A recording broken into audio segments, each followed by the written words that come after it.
Allez, bonjour à tous, bonjour à vous mesdames et messieurs. Merci encore de nous retrouver ce matin sur les antennes d'Equinox Télévision avec 10-12 le Zénith qui commence comme chaque matin. À l'instant, merci encore de tenir en main votre télécommande et avec elle, on s'amusera assurément pendant ces 2 heures de temps d'antenne autour du Cameroun et des sujets qui gravitent autour de lui-même. Question de mieux le comprendre et surtout de mieux le structurer pour un avenir certain mais surtout idéal. Qu'est-ce qui se passe au moment où nous parlons au Mozambique avec les Lions indomptables qui sont bloqués depuis hier soir à la fin de la rencontre contre le pays hôte qui a abrité d'ailleurs ces éliminatoires de la CAN 2022. Qu'est-ce qui peut expliquer qu'aujourd'hui la compagnie aérienne ne soit pas capable de ramener en terre camerounaise les Lions indomptables après cette rencontre d'hier soir? Comment expliquer en réalité qu'il puisse avoir un problème réel de kérosène pour l'avion de la compagnie aérienne camerounaise qui est censée les ramener en terre nationale? Comment expliquer également qu'il puisse avoir ici un lion indomptable qui est choisi, qui est proposé de payer ce qu'il y a à payer afin de retourner au Cameroun? Que non, on demande au lion, on demande à l'équipe nationale de payer le kérosène de l'avion qui doit ramener ces derniers au Cameroun. Autre chose quand même, ce qui est scandaleux et formidable, c'est que ceux-ci demandent à avoir un paiement par virement. Je parle bien du pays, la Mozambique aujourd'hui, le Mozambique ou la Mozambique. C'est le Mozambique, Karine Santia, je me trompe. Le Mozambique, voilà, j'en viens. Et effectivement, qu'est-ce qui peut expliquer effectivement qu'on en soit là aujourd'hui? Paiement par virement ou encore paiement réel en cash? Qu'est-ce qui bloque aujourd'hui les Lions à Maputo? Bienvenue à vous, bienvenue à tous mesdames et messieurs. La grande famille est au complet. Et avec elle jusqu'à midi, attention, des sujets importants dont on aura nous aussi besoin de vos avis. Merci de garder le bon tempo. Bonjour à vous, Bonbon Bengan Kandje, et merci de nous retrouver ce matin. Bonjour. Bonjour Monsieur Ngachou Numba, bonjour à vous chers téléspectateurs. On annonce encore un autre cas d'agression. Maître Gérald Volbert aurait lui aussi été poignardé par des bandits. Ça commence à être inquiétant. C'est d'ailleurs inquiétant parce que ça commence à être très très inquiétant. Si on ne peut plus se promener tranquillement, si on ne peut plus assurer sa sécurité, ça devient vraiment inquiétant, l'insécurité qui règne dans notre pays aujourd'hui. Alors non seulement, vous le dites, ça devient très inquiétant. Les gouverneurs ont siégé hier autour du ministre de l'administration territoriale et la question sécuritaire a été longuement évoquée autour pour ces fêtes de fin d'année au Cameroun. Dans quel climat allons-nous vivre cette fête de fin d'année au Cameroun, quand on sait également que des questions de sécurité sont urgentes et très attendues dans les régions en crise, notamment le nord et le sud-est Cameroun? Pourquoi pas dans l'extrême nord du Cameroun aujourd'hui, toujours en proie à quelques violences et les attaques avec Boko Haram? On en parlera dans ce programme. Charles Amem Bachou, bonjour à vous et bienvenue. Bonjour Monsieur Michel Ngachou, bonjour à tous les téléspectateurs. Un bonjour tout à fait particulier à 2 personnes, notamment le ministre de l'administration territoriale et le ministre des Sports, respectivement son Excellence Paul Atangadi et Moïse Kombi, qui souhaitent manipuler, on va le dire, le jeu électoral en vue des élections régionales du 6 décembre 2020 dans la circonscription d'une CAM. Comment comprendre là-bas l'immixtion intempestive et le trafic d'influence opéré des sous-préfets d'une CAM dans le jeu électoral, dans cette circonscription en vue de favoriser le choix d'une seule liste? Et quand on parle, on fait allusion à Yingui, Yabassi, Kondjok et Dobian. À ce qui paraît, on dit là-bas qu'il n'y a qu'une seule liste. Les sous-préfets sont allés jusqu'à rassembler toutes les autorités administratives et le commandement traditionnel. Ils ont dit, et je répète ce qu'ils ont dit, il n'y a qu'une seule liste qui va passer, la liste favorisée par le MINAT. Est-ce que le MINAT est en droit de se gérer dans les affaires concernant le jeu électoral? Point d'interrogation. Qui veut instrumentaliser, se servir du nom du MINAT pour faire passer une liste rejetant de fait de ce côté le commandement traditionnel? Autant de questions qu'on se pose. Les populations sont prêtes à en découdre. Elles ne se gênent même pas d'ailleurs pour dire que le RDPC devrait se rappeler qu'une fois il a eu à perdre à cause de ce type de tripatouillage. vivement que la sérénité revienne dans le CAM parce que les populations sont désormais prêtes à en découdre si on rejette la liste du commandement traditionnel. Et rappelons que dans le CAM, il n'y a pas de chefferie de premier degré. Et non seulement, Charlemagne, vous le dites très bien, la liste du commandement traditionnel est toujours en cours. Et cette autorité, il faut bien sûr dire, cette élite justement de la localité bien connue, ministre de la République, qui semble lui aussi peser de tout son poids pour faire passer la sienne et non la liste justement de la tradition d'une CAM. C'est un souci majeur là-bas. Attention, ça peut prendre d'autres proportions dangereuses. Les populations observent sans mot dire. Et qui est, bien sûr, cette élite qui veut tout faire basculer. Karine Santilla, bonjour à vous et bienvenue ce matin. Bonjour Michel, bonjour aux téléspectateurs. Le retour des violences en milieu scolaire, ça c'est dans le Mbam et Inoubou, arrondissement de Kiki. Un élève du lycée technique de Kiki a été poignardé à mort par un autre élève du lycée de Munko hier à 14h30, aux environs de 14h30 dans les encablures même du lycée de Munko. Voilà, et c'est un fait divers qui aujourd'hui est longuement relayé sur les réseaux sociaux. Les images de ce garçon qui sont longuement publiées également, ça fait froid dans le dos. Comment comprendre cette violence en milieu scolaire aujourd'hui au Cameroun? Quelle éducation ont nos enfants aujourd'hui? Quelle est la responsabilité parentale? Quelles sont les responsabilités parentales et voire même du corps éducatif camerounais national, ministère de l'enseignement secondaire, ministère de l'éducation de base, ou encore même le ministère de la jeunesse et de l'éducation civique, effectivement. Qu'est-ce qu'il en est aujourd'hui?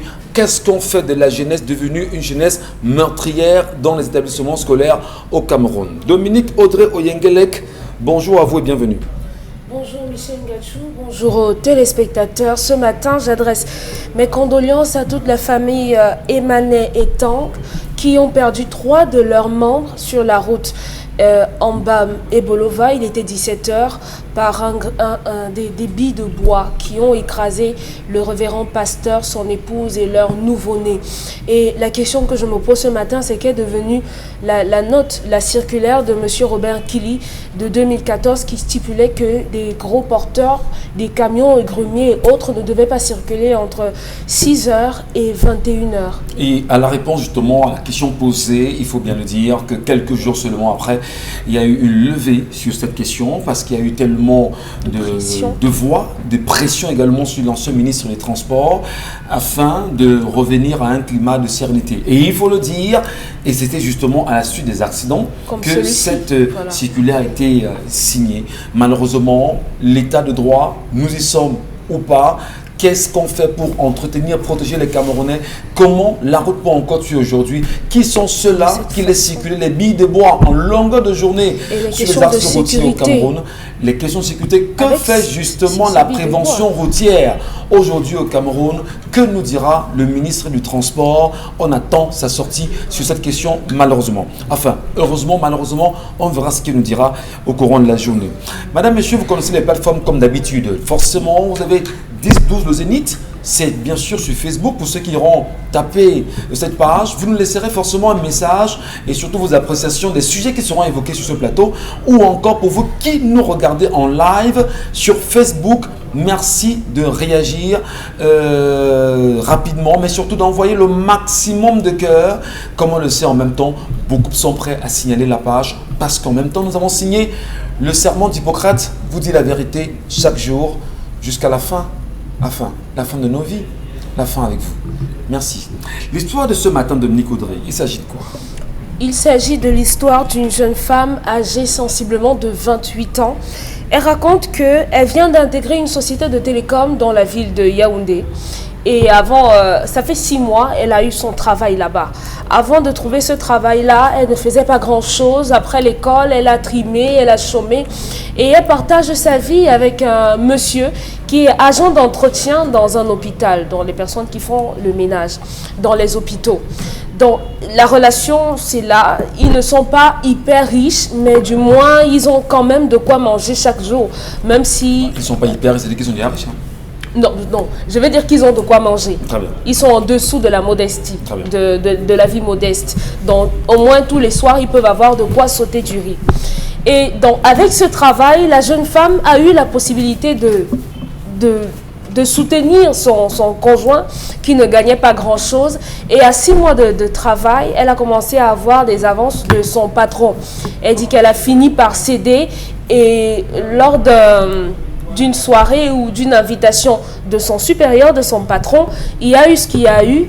Et elle se rend compte aujourd'hui qu'elle est enceinte. Elle tombe enceinte de ce monsieur et malheureusement, celui-ci ne veut pas s'occuper de cette relation-là. Sa grossesse a été tellement compliquée qu'elle a dû prendre des congés et aller rester à la maison. Elle a donné naissance à l'enfant et malheureusement, le patron ne veut pas faire comme s'il est responsable de cette relation.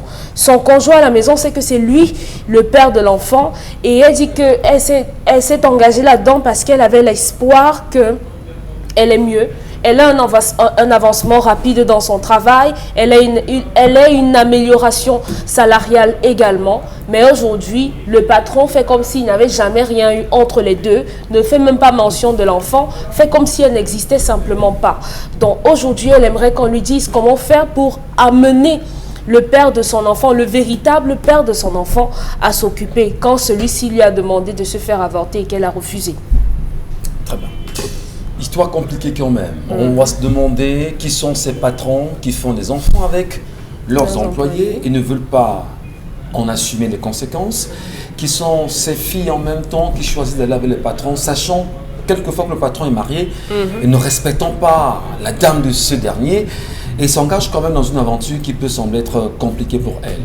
Qui sont ces personnes qui très souvent tapées dans l'ombre ne comprennent pas le sens d'une réelle relation. Lorsqu'on vit avec quelqu'un, il faudrait respecter celui-ci et lui accorder la place nécessaire dans la vie. Pourquoi en arriver là? Comment sacrifier un enfant? Que fera-t-on de cet enfant? Connaîtra-t-il son papa ou pas?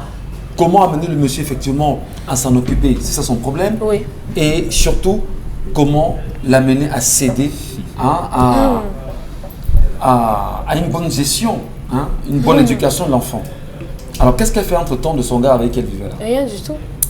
Il est là, non? Il est là. Elle considère que lui, il sait que c'est son enfant. Il reconnaît que c'est le père, lui, il sait qu'il est le père de l'enfant. Qu'il est le père de l'enfant. Mais elle sait qui est le père de son enfant. Donc, son problème n'est même pas le père de la maison.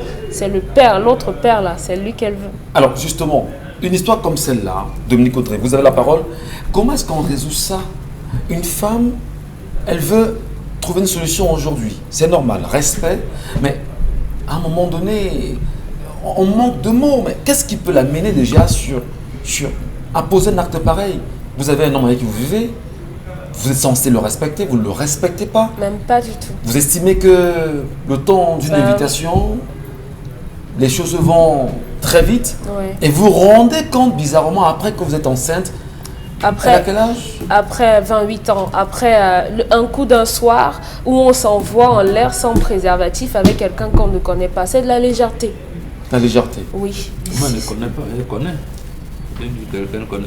Non, mais attendez, Père Bombok. Rencontrer quelqu'un tous les jours dans les couloirs de l'entreprise fait qu'on connaît la personne? Non. On échange juste avec la personne. Qu'est-ce qu'elle sait de son état sérologique? Qu'est-ce que c'est? Est-ce qu'il a une hépatite? Est-ce qu'il a son statut sérologique? Qu'est-ce qu'elle sait? Est-ce qu'il a la carie dentaire? Qu'est-ce qu'elle sait? Combien d'infections à chlamydia il a eu? Qu'est-ce qu'elle sait? Elle ne sait rien du tout. Est-ce qu'il a la syphilis? Est-ce qu'il a la gonocoxie? Est-ce qu'il a la blénorragie? Certainement, elle a un patron. C'est la raison pour laquelle, si vous décidez de vous envoler le premier jour, vous vous protégez, au moins. Parce que le fait d'avoir un enfant après un coup d'un soir veut simplement dire qu'il n'y a pas eu de protection. Et qu'on ne nous dise pas que la protection a éclaté, parce que si ça éclate, on change.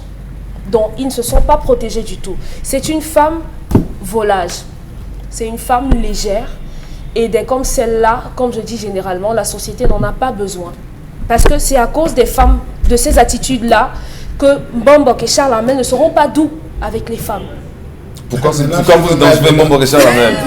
Ils ne seront pas doux. Vous leur donnez des arguments pour chicoter les femmes à cause de ce genre de comportement.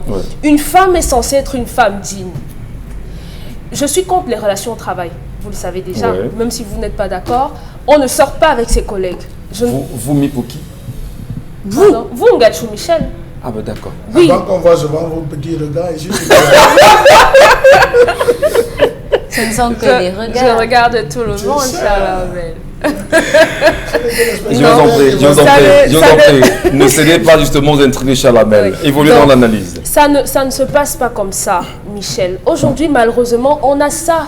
C'est ça, la société.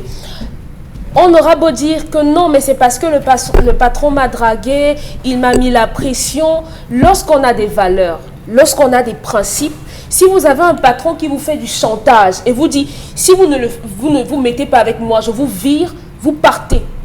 Vous partirez avec la tête haute. D'aucuns diront que le travail est trop dur et tout. Mais sachez que lorsque vous aurez fini ou bien lorsqu'il aura fini avec vous, il aura la possibilité de vous virer. Il fera de vous ce qu'il veut.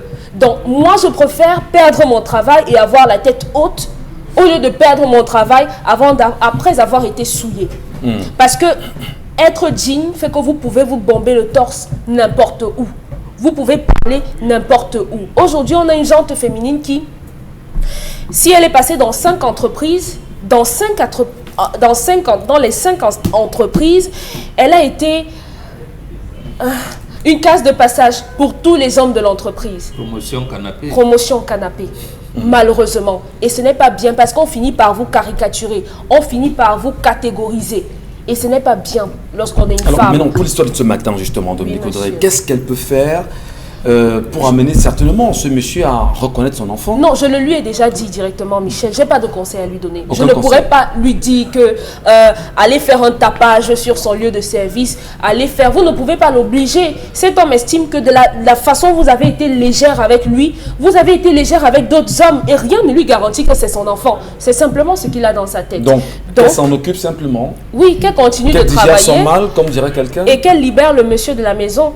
Elle estime qu'avoir un mari qui est agent d'entretien est réducteur. Le fait pour le moment de ne manger que du riz tous les soirs ou de manger exclusivement les pâtes et ne pas avoir de ration alimentaire constituée de porc ou de lapin fait que ce n'est pas un homme. On doit l'amoindrir et ben qu'elle le libère parce qu'il y aura une autre qui trouvera en du riz, en de la banane malaxée son bonheur. Le bonheur réside dans les choses simples. Madame, Et malheureusement, c'est 200. on a des femmes aujourd'hui qui estiment que si Pas prononcé je n'ai comme pas ça. une maison avec des carreaux, si je n'ai pas une maison en ceci, non, ce n'est pas un mariage. Très bien. Donc malheureusement, qu'elle libère le monsieur et qu'elle fasse comme elle veut de l'autre. À ce genre de Vous personnes, il y semblez a très pas outré de- justement ce matin à la Oui, suite de l'histoire de parce ce que c'est à matin. cause des femmes comme ça qu'on a des hommes qui se sont amoindris. Pourtant, ce sont elles qui sont de mauvaises femmes et pas les hommes qui n'ont pas eu les moyens d'autres personnes. On ne vit pas on ne se compare pas aux gens puisqu'on n'a pas les mêmes chances. On n'a pas les mêmes chances que certains. Vous avez la possibilité d'être ici. D'autres sont sur des motos, d'autres sont derrière des pouces. Donc on ne peut pas vous mettre sur une balance tous ensemble parce que c'est pas, vous n'êtes pas à égalité. Très bien. Karine Santia, c'est un sujet qui interpelle la femme ce matin. Et elles sont des millions qui nous regardent comme chaque matin. Et probablement parmi celles qui nous regardent, il y en a qui se sentent justement interpellées par la situation. Certainement parmi vous, mesdames, il y a eu au moins une qui a eu le malheur ou le bonheur d'aller avec son patron et qui a eu des conséquences malheureuses par la suite ou tragiques.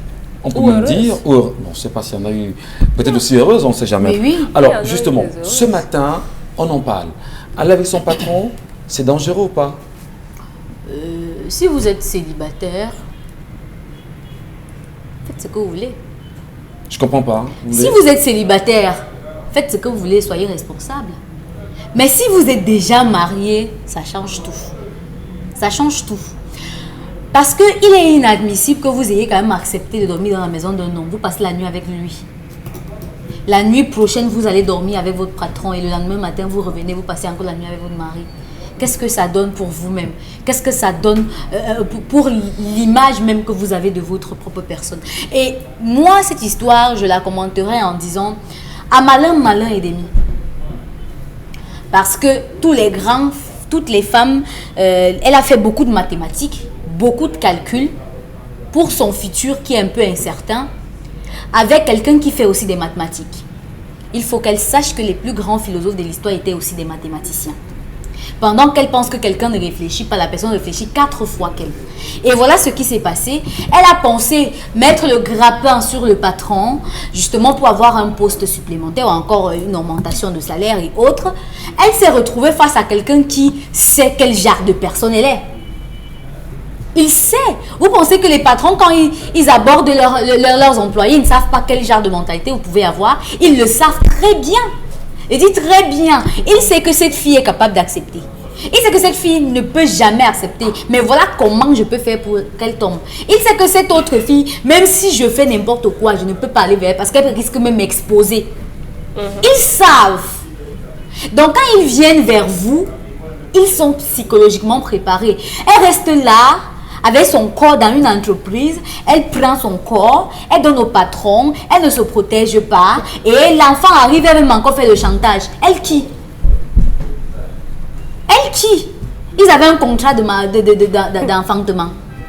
Elle était la mère porteuse. Mais est-ce que ce que vous dites, est-ce qu'on peut entendre parler, Karine, vous n'êtes pas en train de légitimer justement ces actions, cette attitude justement des patrons qui peuvent, on peut les qualifier de véreux sexuellement parlant. Et c'est dangereux pour l'entreprise. Est-ce que vous n'encouragez pas ça? Ils sont véreux, mais ce n'était pas un viol.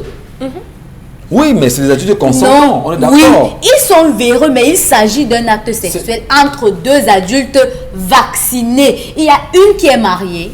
Le patron, qu'il soit marié ou pas. Elle est mariée ou elle est en couple avec quelqu'un? Elle est en couple. Ah, très bien. Qu'elle soit en couple, quand vous acceptez d'être avec quelqu'un, vraiment, vous êtes considéré comme quelqu'un qui est sérieusement en relation. Donc, si elle était mariée légalement ou pas, elle avait accepté de rester avec cet homme. Donc, c'est son mari. Jusqu'à ce qu'elle nous prouve le contraire. Aujourd'hui, elle veut faire endosser à un homme la paternité d'un enfant qu'il ne lui a pas demandé, l'enfant. Il ne lui a pas demandé. Ils ont accepté de le faire sans se protéger. Tous les deux sont fautifs parce que chacun d'entre eux pouvait donner des maladies à l'autre. Chacun d'entre eux peut rentrer maintenant dans son couple respectif et contaminer l'autre. Chacun d'entre eux peut avoir porté la malchance, la malédiction de l'autre pour propager dans sa famille. C'est là le problème. Mais sinon, si on veut juger l'acte en lui-même, quand un homme vous fait des avances, vous pouvez dire non, oui. Ce ne sont pas des avances automatiques. Parce que même quand vous refusez les avances de votre patron, ça fait que même vous virez, il n'arrive pas à trouver les raisons. Ils seront obligés de fabriquer des vraies raisons qui sont valables en entreprise pour vous virer. Si vous acceptez comme ça, facilement, il peut vous virer pour mœurs légères. Très bien. Alors, je ne sais pas comment on va peut-être mieux le faire. Bon, vous avez écouté Karine, vous avez écouté Dominique Audrey. Avant que je la main de page, je préfère que vous, ici, vous sanctionnez quand même le regard de la société aujourd'hui. Qu'est-ce qui peut expliquer que nous ayons nos sœurs, nos mamans, nos grandes sœurs, nos petites sœurs, qui choisissent la voie de la légèreté avec ce qu'on appelle aujourd'hui les promotions canapé? Va-t-il falloir justement leur dire, est-ce qu'on ne va pas leur dire, faites attention parce que là-dedans, il y a plus de danger que de bonheur espéré? Non, vous savez, on a toujours dit, on le dira toujours, on ne le dira jamais assez. Avant d'entrer en relation avec quelqu'un et surtout pour une vie de couple, essayez de connaître la personne avec qui vous vivez. Et ici, le garçon qui est en couple avec elle ne cherche pas à savoir quel genre de fille elle a. C'est-à-dire, vous rencontrez, oui, j'ai une vie qui est recrutée dans une société, bon, on peut vivre, moi, avec mes moyens, on fait rien. Ça n'a rien à voir avec la relation de couple. Quand on dit couple, je sous-entends le mariage. Oui. Vous voulez vous marier, partagez-vous les informations. Les informations des deux amoureux ne servent à rien. Vos familles qui doivent s'échanger des informations. Donc, surtout aux garçons. Hier, on parlait de ses sœurs, donc celles qui pourraient être considérées comme les belles filles de celles qui viennent. C'est elles qui doivent vous renseigner sur la fille que vous voulez épouser. Votre maman aussi. Alors, bien, si votre maman mais dans le cadre d'une entreprise, Maman Bengan, les relations intimes sont proscrites en milieu professionnel. Les relations intimes sont proscrites en milieu professionnel. Maintenant, il peut arriver que deux collègues se marient. Ça, c'est des exceptions qu'on trouve. Mais en principe, ça s'exclut. Parce que même s'il arrive que vous êtes des commerciaux, vous allez souvent faire les promotions des produits de votre entreprise, c'est proscrit. Précisément parce que là, il y aura d'amalgame, beaucoup d'amalgame vont se faire. Maintenant, ici, on a une femme qui ne sait pas ce qu'elle veut. Elle veut se marier et elle veut également, elle veut jouir de sa liberté. Et dans jouir de sa liberté, de son corps, il y a des envies, promotion au lieu du travail, ainsi de suite. Et elle veut se marier. Et au moment, elle est obligée d'avoir un comportement de panthère ou de croqueuse de diamants. Et ce que ça veut dire. Maintenant, ça veut également qu'elle est légère. Parce que même une croqueuse de diamants, il y a quand même, on me dit qu'elle a 28 ans, elle a fait l'école, ça veut dire qu'elle sait au moins qu'on peut se protéger. Mais qu'est-ce qui l'amène à constater une grossesse d'un homme du travail? Est-ce que c'était voulu? Est-ce que c'était un accident? Est-ce que c'était un fait? Non, c'était un piège, c'était quoi? Elle ne sait pas ce qu'elle veut. Elle ne sait pas, c'est pour ça qu'elle est embarrassée. Elle ne veut pas assumer, grossesse par le gars avec qui elle vit. Et elle regarde de l'autre côté, donc elle ne sait pas. Si elle savait ce qu'elle voulait, elle pouvait directement dire à son homme, c'est ce qu'elle doit d'ailleurs faire. Gars, comme tu sais, j'étais trompé. J'ai la grossesse, je l'ai fait avec mon patron. Et là, maintenant, le garçon avec qui elle vit a le choix. Accepter de dire, bon, d'accord, je te pardonne. Je prends cet enfant et il y a des rituels appropriés pour que cet enfant devienne le sien. Oui. C'est lui qui n'a pas mis la grossesse. Mais elle n'imagine pas, elle ne veut pas explorer cette piste-là. Elle continue dans le chantage. Tu mens, enceinté. Tu mens. Ça veut dire qu'elle ne sait pas ce qu'elle veut en réalité. Au même moment, elle veut que le patron assume la parenté responsable et elle ne veut pas abandonner le foyer. Elle veut quoi en définitive? Donc quand elle vit comme ça dans les mensonges et tout, ça va l'attraper plus tard puisque cet enfant qui naît n'aura pas d'identité. Justement. N'aura pas d'identité. Il faudrait que cet enfant ait une identité. Ça veut dire, ça commence à dire la vérité maintenant. Son gars, son amant saura que c'est pas moi qui ai enceinté ma copine, c'est elle, mais elle va accoucher. S'il vient justement en faire, c'est-à-dire que s'il vient faire son mea culpa à ce monsieur, c'est celui avec qui elle vit, et que celui-ci pardonne, comment garder ses secrets? Non, il garde des secrets à deux, ça existe. Mais plus tard, parce qu'il va falloir procéder au rituel. Est-ce qu'il n'y aura pas une douleur qui pourra amener celui-ci à... Tout, c'est la femme. C'est la femme qui ne sait pas ce qu'elle veut. Oui. Si elle dit, chérie, je t'ai trompé, excuse-moi, cet enfant, ça existe dans nos familles. Hein. Ça existe. Oui. Justement, c'est pour ces raisons-là qu'on a dit qu'on ne dévoile pas l'infidélité de sa femme. Et c'est la femme, si elle est frivole, elle va se dévoiler. Voilà, entre autres choses que nos aïeux avaient vues, avaient perçues et avaient tiré des conclusions. Donc, il appartiendra à cet homme, à son amant, de dire, bon, je te pardonne, mais vraiment, cette relation-là, j'arrête. Comme tu m'as même dit que le gars n'y est bon, moi, je prends l'enfant. Et là, maintenant, au niveau de la famille, il y a 2 ou 3 personnes qui sauront, puisque tout le monde ne peut pas faire ce procédé à ce rituel. Effectivement. Le rituel où cet enfant, c'est-à-dire que demain, le même enfant pourra épouser la fille de son père biologique, sans que le problème des gènes, le problème génétique ne se pose. Très bien. Nous avons cette possibilité, mais c'est toujours la femme le savoir. Qui saura comment ménager ces éléments. Absolument. Alors, Charles Amène Batiou, c'est quand même assez inquiétant. On a son patron sur qui on a jeté son dévolu, on se laisse prendre comme ça, on met à mal son époux et surtout on sacrifie un enfant à venir. Ce genre de femme, comment l'amener justement à se retrouver, mais surtout à donner une belle orientation à sa vie, mais surtout, si possible, à être un modèle pour les autres. Il est demandé à tout jeune bantou qui se marie d'attacher une corde sur le pied droit de sa femme et de la rattacher au pied de son lit. Parce que la jeune femme sautille et bondit comme une gazelle. La jeune femme, vous dites? Je parle de jeune femme. Les jeunes filles, elles sautillent comme une gazelle. Donc il faut la retenir par une corde attachée sur son pied droit. Monsieur Michel Ngachou, je n'ai pas envie de dire que cette femme est une sorcière. Je n'ai pas envie. Mais vous l'avez déjà dit. On vous a entendu. Je n'ai pas envie. Parce que c'est le propre de la femme. La femme, lorsqu'il travaille, le fruit de son travail n'est destiné qu'au bien-être de sa famille, tandis que la femme, lorsqu'elle ramène, elle pense d'abord à sa famille, à son bien-être personnel, individuel, avant celui de sa famille. Voilà une femme qui nous donne un mobile, un prétexte. Son mari ne travaille pas. Son mari a ne fait pas grand chose. Son mari, non, c'est une insulte. Oui, c'est une insulte déjà pour la femme de dire que mon mari ne fait rien, mon mari ne rapporte rien. C'est une injure.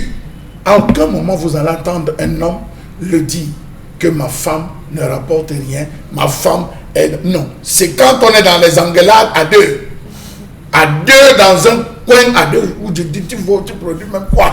C'est à deux. Consommatrice. C'est à deux. Non, pas consommatrice. Quelquefois même on dit tu es même venu faire quoi? Tu es même venu faire quoi ici? C'est à deux. Après tu vas citer. C'est des mots qu'on choisit parce que le mot là, vous envoyez ça 30 fois, ça va piquer 30 fois. Parfois, quand elles font que ton maigre salaire là te trompe, ça pique. Ça, c'est pour piquer la femme. Oui. Donc, c'est des mots qu'on emploie sa maman et on calcule à quel moment envoyer. Donc, ça peut être que la femme vient vous voir, vraiment là où tu vois là, je suis bloqué, je n'ai pas de carburant pour sortir. Vraiment. Tout ce que tu travailles là, ça ne te sert à rien. Là, ça entre, monsieur Michel Ngachou. Elle va réfléchir que, mais qui m'a envoyé voir le sortir ici? Donc, vous voyez, la femme étale d'abord la misère de son mari au vu et au su de tout le monde. C'est la première chose. C'est une femme qui arrive au boulot, à deux minutes, elle est vraiment chez moi, mon mari. Voilà des situations que cette femme présente. C'est le premier point concernant cette femme. La deuxième chose, monsieur Michel Ngachou, c'est que cette femme aussi n'est pas coupable, c'est le régime. Le régime en place, ce que nous vivons depuis 38 ans, on a mis au devant plusieurs choses. Les notes sexuellement transmissibles, vous voyez comment on passe trop de temps à sanctionner des professeurs pour harcèlement sexuel. C'était récemment qu'on a radié un professeur de collège pour harcèlement sexuel. Des promotions canapé. Rappelez-vous ce directeur qui se trouve aujourd'hui en prison, M. Michel Ngachou, qui avait déclaré, il s'amusait, mais il ne savait pas que c'était enregistré, c'était à Yaoundé. Il dit, le canapé que j'ai dans mon bureau, il me sert à beaucoup de choses. Il venait de faire une dénomination, je vais taire le nom, parce qu'aujourd'hui, là, il est incarcéré, et ça avait fait ce que ça avait fait, vous vous rappelez. Il y a des personnes des promotions, comment on va dire, politiquement, claniques, M. Michel Ngachou, il y a des promotions, après avoir fait l'obéissance à un certain ordre. C'est la société qui l'a imposé. Mais cette femme elle-même a présenté l'axe et l'angle sous lequel il fallait frapper la pauvreté de son mari. Il fallait qu'elle travaille plus. Comme elle ne pouvait pas travailler plus, il fallait qu'elle gagne la promotion. Et c'est ça. Nous avons des femmes qui le font. Malheureusement, elles nous regardent là quand on parle. Vous avez des femmes qui ne brillent en entreprise que par rapport à ça. Ne cachons pas ça, disons la vérité. Tu n'es pas seul. Là, tu n'es pas seul. Enfin, non, monsieur, calmez-vous. Tu n'es pas seul. Non, elle n'est pas seule. Elle n'est pas seule. C'est dans le bureau, il y en a qui profitent pas de l'eau. Elle n'est pas seule, monsieur Michel. Il y a d'autres même qui ont fait 2, 3, 4, abandonner le mari, aller rester quelque part logé. Non, mais il faut le dire. Mais justement, c'est un phénomène social et que l'on décrit, Charles Amem Bachou. Mais non, vraiment pour en sortir rapidement, parce que bientôt on va passer à autre chose. Comment solutionner ça? Est-ce qu'on n'a pas interpellé, permettez-moi, Monsieur Michel. Est-ce que l'Église, oui, les anthropologues, les chefs traditionnels n'ont pas de place? Monsieur Michel, il y a des hommes qui ont un jour dans le mois pour faire l'amour avec une femme. Ça peut être le 13, ça peut être le 26. Qu'est-ce qu'on a pris sur elle? Qu'est-ce qu'on recherchait en venant vers elle? Ce n'est pas l'affaire de blénorragie, gonocoxie, chose de piste, tout ce qu'on nous racontait. Non! C'est au-delà. Est-ce que vous avez des filles qui portent les totems de certaines personnes? Oui, on est d'accord. Il vient, il dépose. Non, il faut que les femmes le sachent. Oui. Que celui qui vient interroger la Vous ne réussite, voyez pas seulement vous ne voyez pas le cas des maladies. Dans tous les cas, monsieur Michel Gachou. On en parlera, cher Lamine Bachou, je vous en prie. Merci. Merci à vous également, madame, monsieur, de nous rester présents. Et vous le savez, c'est des phénomènes, c'est des phénomènes qui sont autour de nous dans nos sociétés et il faudrait tout faire pour les solutionner. Peut-être, je pose la question à Charles Bachou pour savoir, est-ce qu'on ne peut pas interroger les anthropologues, les chefs traditionnels, les religieux, pour éduquer suffisamment la société et amener nos sœurs à ne plus plonger dans ces travers. Parlons-en dans un instant, madame, monsieur, mais avant, la colère, ce matin.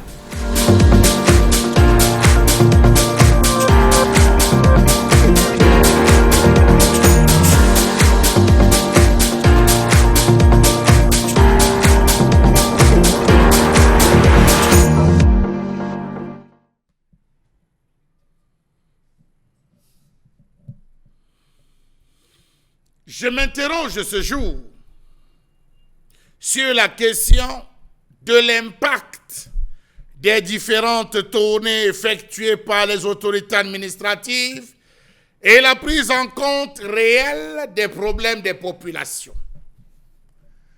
À l'heure où nous parlons, l'ensemble des sous-préfets installés sont en train d'achever la première phase des tournées administratives. Dans les différents coins, celui de Bengbis, je pense, a achevé. Si ce n'était vendredi, c'était hier. Quelle est l'importance que revêtent les différentes tournées des autorités administratives? Celles des gouverneurs de région, des préfets et sous-préfets. Participent-elles à faire de l'administration un instrument de développement du premier ordre? À chaque nomination d'un sous-préfet, d'un préfet ou encore d'un gouverneur, il est un fait connu de tous, c'est celui des multiples tournées que le nouvel élu, entre guillemets, fera, histoire de prendre connaissance des problèmes qui seront désormais les siens. Savez-vous que le déplacement d'un chef de terre, d'un gouverneur, d'un préfet, à l'intérieur de son commandement devrait répondre au seul impératif d'animation, de développement, de contrôle et de sécurité? Il est en fait à relever, c'est que certaines autorités mènent une activité caractérisée par une multiplicité de tournées administratives, tournées décidées le plus souvent dans la précipitation et sans analyse ni de leur objet, ni des effets recherchés, ni des problèmes qu'ils sont susceptibles de soulever. Tournées qui comportent généralement un itinéraire dont les étapes sont multipliées sans nécessité et sont transformées en occasion de manifestations, de rassemblements, de réjouissances populaires et d'arrêts de travail dans les localités visitées. Tournées où population et élite sont obligés de cotiser obligatoirement de fortes sommes pour la réception, l'encadrement et surtout l'entretien et la maintenance gombotique des représentants personnels du chef de l'État. Certains vont jusqu'à exiger un quota financier, sinon ils ne descendent pas. Savez-vous que chaque tournée impose aux populations des charges pour l'accueil, la restauration, l'hébergement et le carburant? Rappelons-nous qu'en 2017, le sous-préfet de Yaoundé 4, Georges Magloire Emmanuel Basilekin, avait exigé à tous les délégués et chefs de services publics, parapublics et privés de l'arrondissement de Yaoundé 4 une contribution de 25 000 francs CFA aux responsables des services publics pour la réussite parfaite de la tournée du gouverneur. Comment comprendre cette presque obligation, assimilée comme de l'escroquerie pour les opérateurs économiques, de donner de l'argent à un nouvel administrateur pour effectuer une tournée de prise de contact? Savez-vous qu'avant de débuter leur tournée, certains gouverneurs vont jusqu'à envoyer leur secrétaire particulier rencontrer plusieurs opérateurs économiques afin de garantir leur carburant? Chose incongrue, inacceptable, D'ailleurs, remontez aux différents discours du chef de l'État pour vous rendre compte, c'est l'une des activités qu'il avait condamnées aux premières heures lorsqu'il prenait le pouvoir. Pour plusieurs dirigeants de sociétés, l'arnaque sera cautionnée partiellement car des contributions allant de 100 000 à 5 millions de francs CFA permettront à certains de sauver la face. Comment comprendre que l'arrivée du gouverneur ou du préfet continue jusqu'à ce jour de constituer un motif de congé pour les services publics qui doivent être jugés à l'œuvre? Comment comprendre que ces multiples tournées administratives ne sont souvent pas suivies d'effets positifs et loin d'être la rencontre pour le dialogue, l'animation, le contrôle, le renouveau et le progrès, elle devient pour les populations une occasion redoutée de gaspillage de temps, d'énergie humaine et de ressources à tout égard nuisibles au développement. Rappelons-nous des propos du sous-préfet de Bamungum qui avait dit que lorsqu'il avait fait la tournée, il demandait aux populations, vous m'avez donné même quoi? Comment comprendre que les tournées administratives ne sont ni considérées dans leur objet, leur organisation et leurs critères d'évaluation? Comment comprendre que les tournées économiques de ces chefs de terre se limitent au seul aspect économique de la vie des populations, alors qu'elles devraient être une intervention stimulante et mobilisatrice qui s'étendra avec les mêmes profondeurs d'intérêt aux activités sociales et culturelles? Comment comprendre que les gouverneurs ou préfets ne réussissent toujours pas à mettre à profit leur présence dans une localité pour s'entretenir, notamment en leur lieu de travail, avec les chefs des services locaux, les maires et les responsables du parti, afin de mieux appréhender les problèmes locaux et prodiguer les conseils pour leurs solutions? Comment comprendre que les tournées soient non plus des moments de travail, mais plutôt le moment de pompeux discours, de festivités mondaines et de présentations extravagantes et jugées parfois agaçantes des doléances des populations en place publique? Chaque fois que certains arrivent dans certaines localités, pour un peu que vous commencez à présenter vos problèmes, le sous-préfet dit « bouclez-moi ce discours, bouclez rapidement, je suis pressé ». Depuis que Mathusalem existe, les problèmes posés par les populations sont les mêmes, les autorités disent la même chose. Deux points, je cite, « J'ai bien compris, j'en référerai au chef de l'État », fin de citation. Mais jamais rien ne bouge, sinon le principe de répression de sauvage qui ne cesse de muer. La colère de Chalamène Bachou ce matin, mesdames et messieurs. Peut-être à ça, il va falloir aussi ajouter l'interrogation comment comprendre qu'à chaque fois que ces sous-préfets sont sur le terrain, que les chefs traditionnels fassent toujours des discours où ils demandent, où ils ont la main tendue, et lorsqu'ils n'ont rien, le prochain qui revient, ils font le même discours. Comment comprendre également que pendant les tournées administratives de ces sous-préfets, préfets et même des gouverneurs, que des doléances soient portées et jamais de retour à ces doléances? Je me pose aussi la même question comme Chalamène Bachou ce matin. Mais comment comprendre que lorsque le sous-préfet descend, ou le préfet, ou le gouverneur, que l'on mobilise les élèves des établissements d'enseignement de base, si vous voulez, secondaires, pour venir accueillir le sous-préfet, alors que c'est une journée de classe? Qu'est-ce qui peut expliquer cela? Et de là, justement, de la question posée forcément ce matin sur l'impact. Qu'est-ce que cela rapporte véritablement aux différentes localités, si vous voulez, aux arrondissements, aux départements et voire même aux régions aujourd'hui? Est-ce qu'on ne serait pas en train de légitimer effectivement le fouet, le bâton, comme ils savent bien le faire pour ces administrateurs civils aujourd'hui, qui lorsqu'ils y viennent, c'est un objectif forcément sévir? Est-ce que c'est ce qu'on apprend aujourd'hui à l'ENAM? Est-ce qu'il y a une matière qui leur apprendrait justement comment mieux séduire et mieux taper les populations aujourd'hui? Maman Bengan, la question est tellement bien posée par Chalamène Bachou et qui nous met déjà en colère avant même qu'on ne rentre dans les explications et les analyses. On parle bien de l'impact. L'impact d'une tournée administrative, des tournées administratives, économiques et socio-culturelles des sous-préfets, préfets et gouverneurs, ça rapporte quoi concrètement aux différentes localités, si vous voulez, arrondissements, départements et régions? Ça fait asseoir l'autorité de l'État et l'autorité de ses représentants de l'État.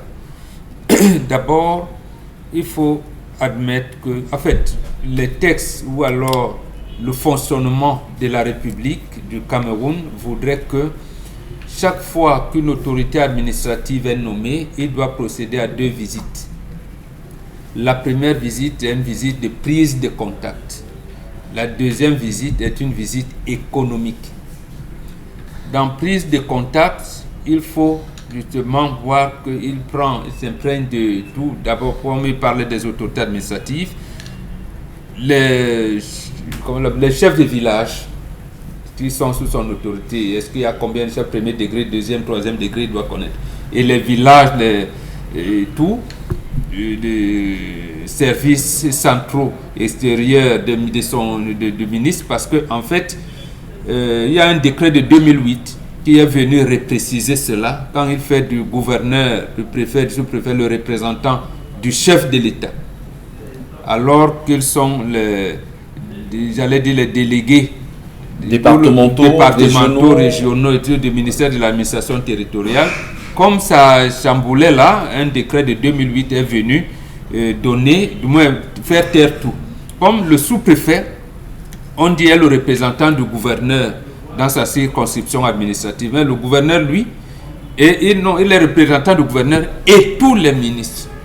Tous les ministres. Ça veut dire qu'il y a un délégué d'arrondissement des affaires étrangères, des affaires sociales, ainsi de suite, ainsi de suite. Il représente tout le gouvernement. Il en est de même du préfet. Le gouverneur, lui, planifie tout alors. Donc, quand il vient donc, c'est comme si c'était le chef de l'État qui faisait la tournée. Il doit s'imprégner des problèmes de la population, ainsi de suite. Mais surtout, de transmettre à sa hiérarchie les doléances des populations. Parce qu'il faut bien dire, quand ils font les visites, ils disent doléances. Doléances. Parce que dans ces termes, et ces termes sont catégorisés en 4, il y a des doléances. Parce qu'il ne faut pas que ça revienne les réclamations. Parce qu'il y a doléances, il y a réclamation, il y a revendication, il y a contestation. On ne veut donc pas qu'on y ait des revendications, qu'il y ait des contestations. Et tout. C'est l'objet d'une prise de contact ou bien c'est l'objet d'une tournée de prise de contact? Asseoir l'autorité veut dire amener la population à ne faire que des doléances. Très bien. Donc que on n'impose rien. Le sous-préfet ou le préfet, si vous voulez le gouverneur, pendant cette tournée, amène les populations à ne faire que des doléances. Des doléances. Et aucune revendication. Non, aucune. Voilà, donc c'est ce qu'il faut retenir. Mais maintenant, lorsque le préfet ou le sous-préfet voit le gouverneur descend sur le terrain pour la prise de contact et bas campagne, comment on appelle ça? Là, j'allais dire, parce qu'on est devenu dans un parti État, on a caporalisé le service public. Comme il est le représentant du président de la République, logiquement, il est militant du parti du président de la République. Vous voyez bien, donc en ce moment, il ne représente plus l'administration qui devait être neutre et mener ses activités dans le cadre de l'objectivité nécessaire pour la tenue d'un certain nombre de choses. Et vous regardez un cas, le sous-préfet est le président de la commission consultative de délivrance des titres fonciers. Mais pourquoi y a-t-il beaucoup de faux titres fonciers? On l'appelle chef de terre, il est devenu même le chef de terrain. Donc, pourquoi il fait ça?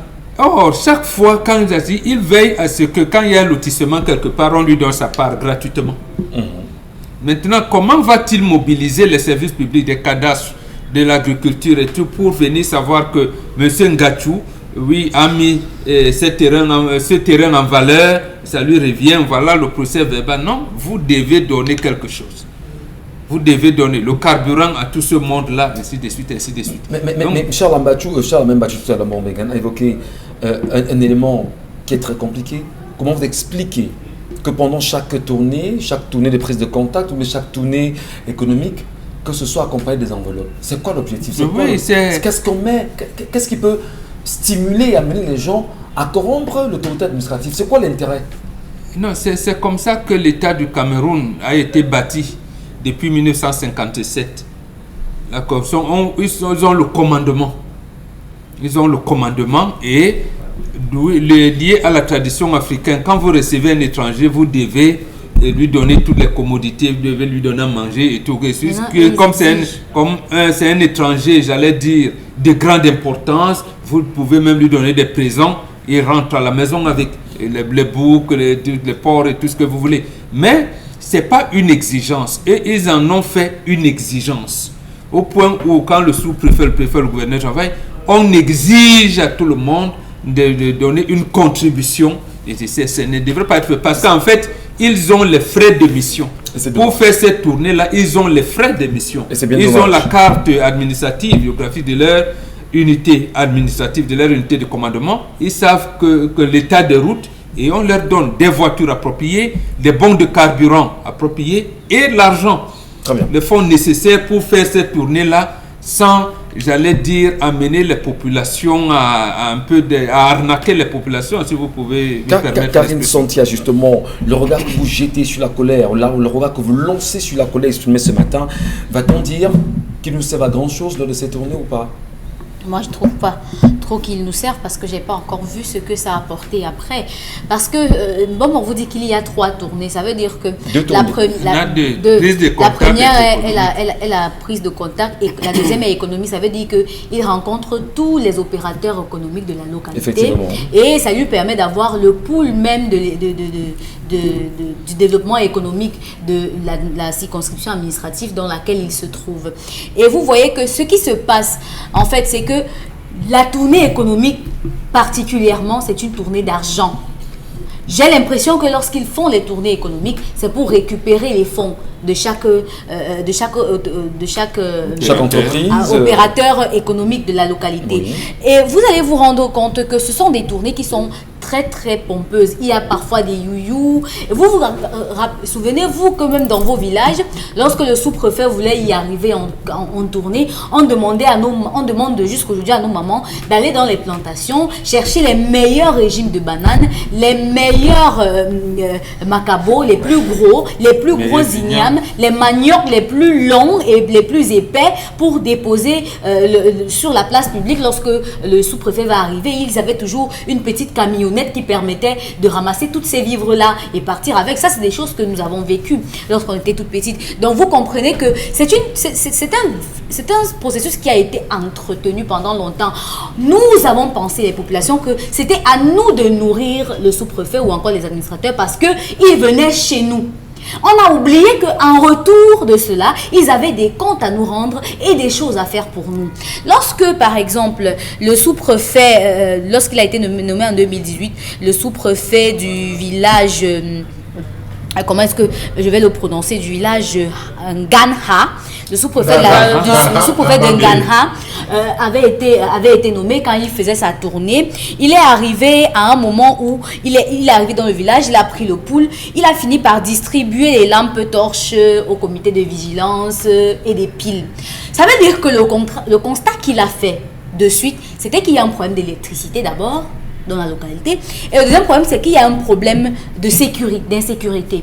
Les populations vivent à chaque fois des coups de vol, des coups d'agression et des coups de pillage des vivres. Et de l'autre côté, il n'y a pas l'électricité.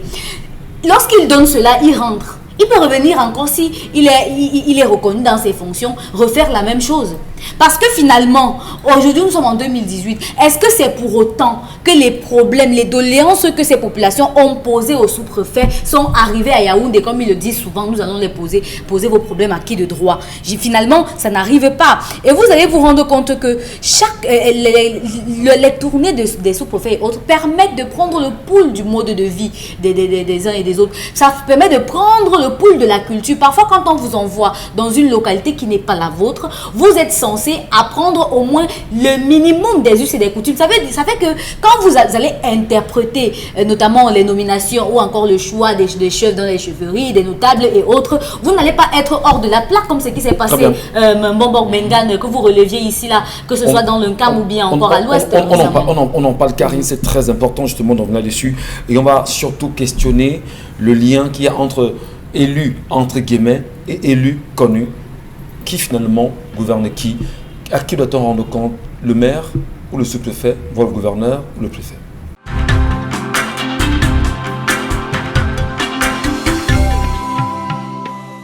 Bon retour, mesdames et messieurs. Merci encore à vous, merci à tous de nous rester présents, mais surtout fidèles, comprendre l'actualité, comprendre le Cameroun, comprendre les faits sociaux, économiques, si vous voulez, même politiques du Cameroun en ce moment.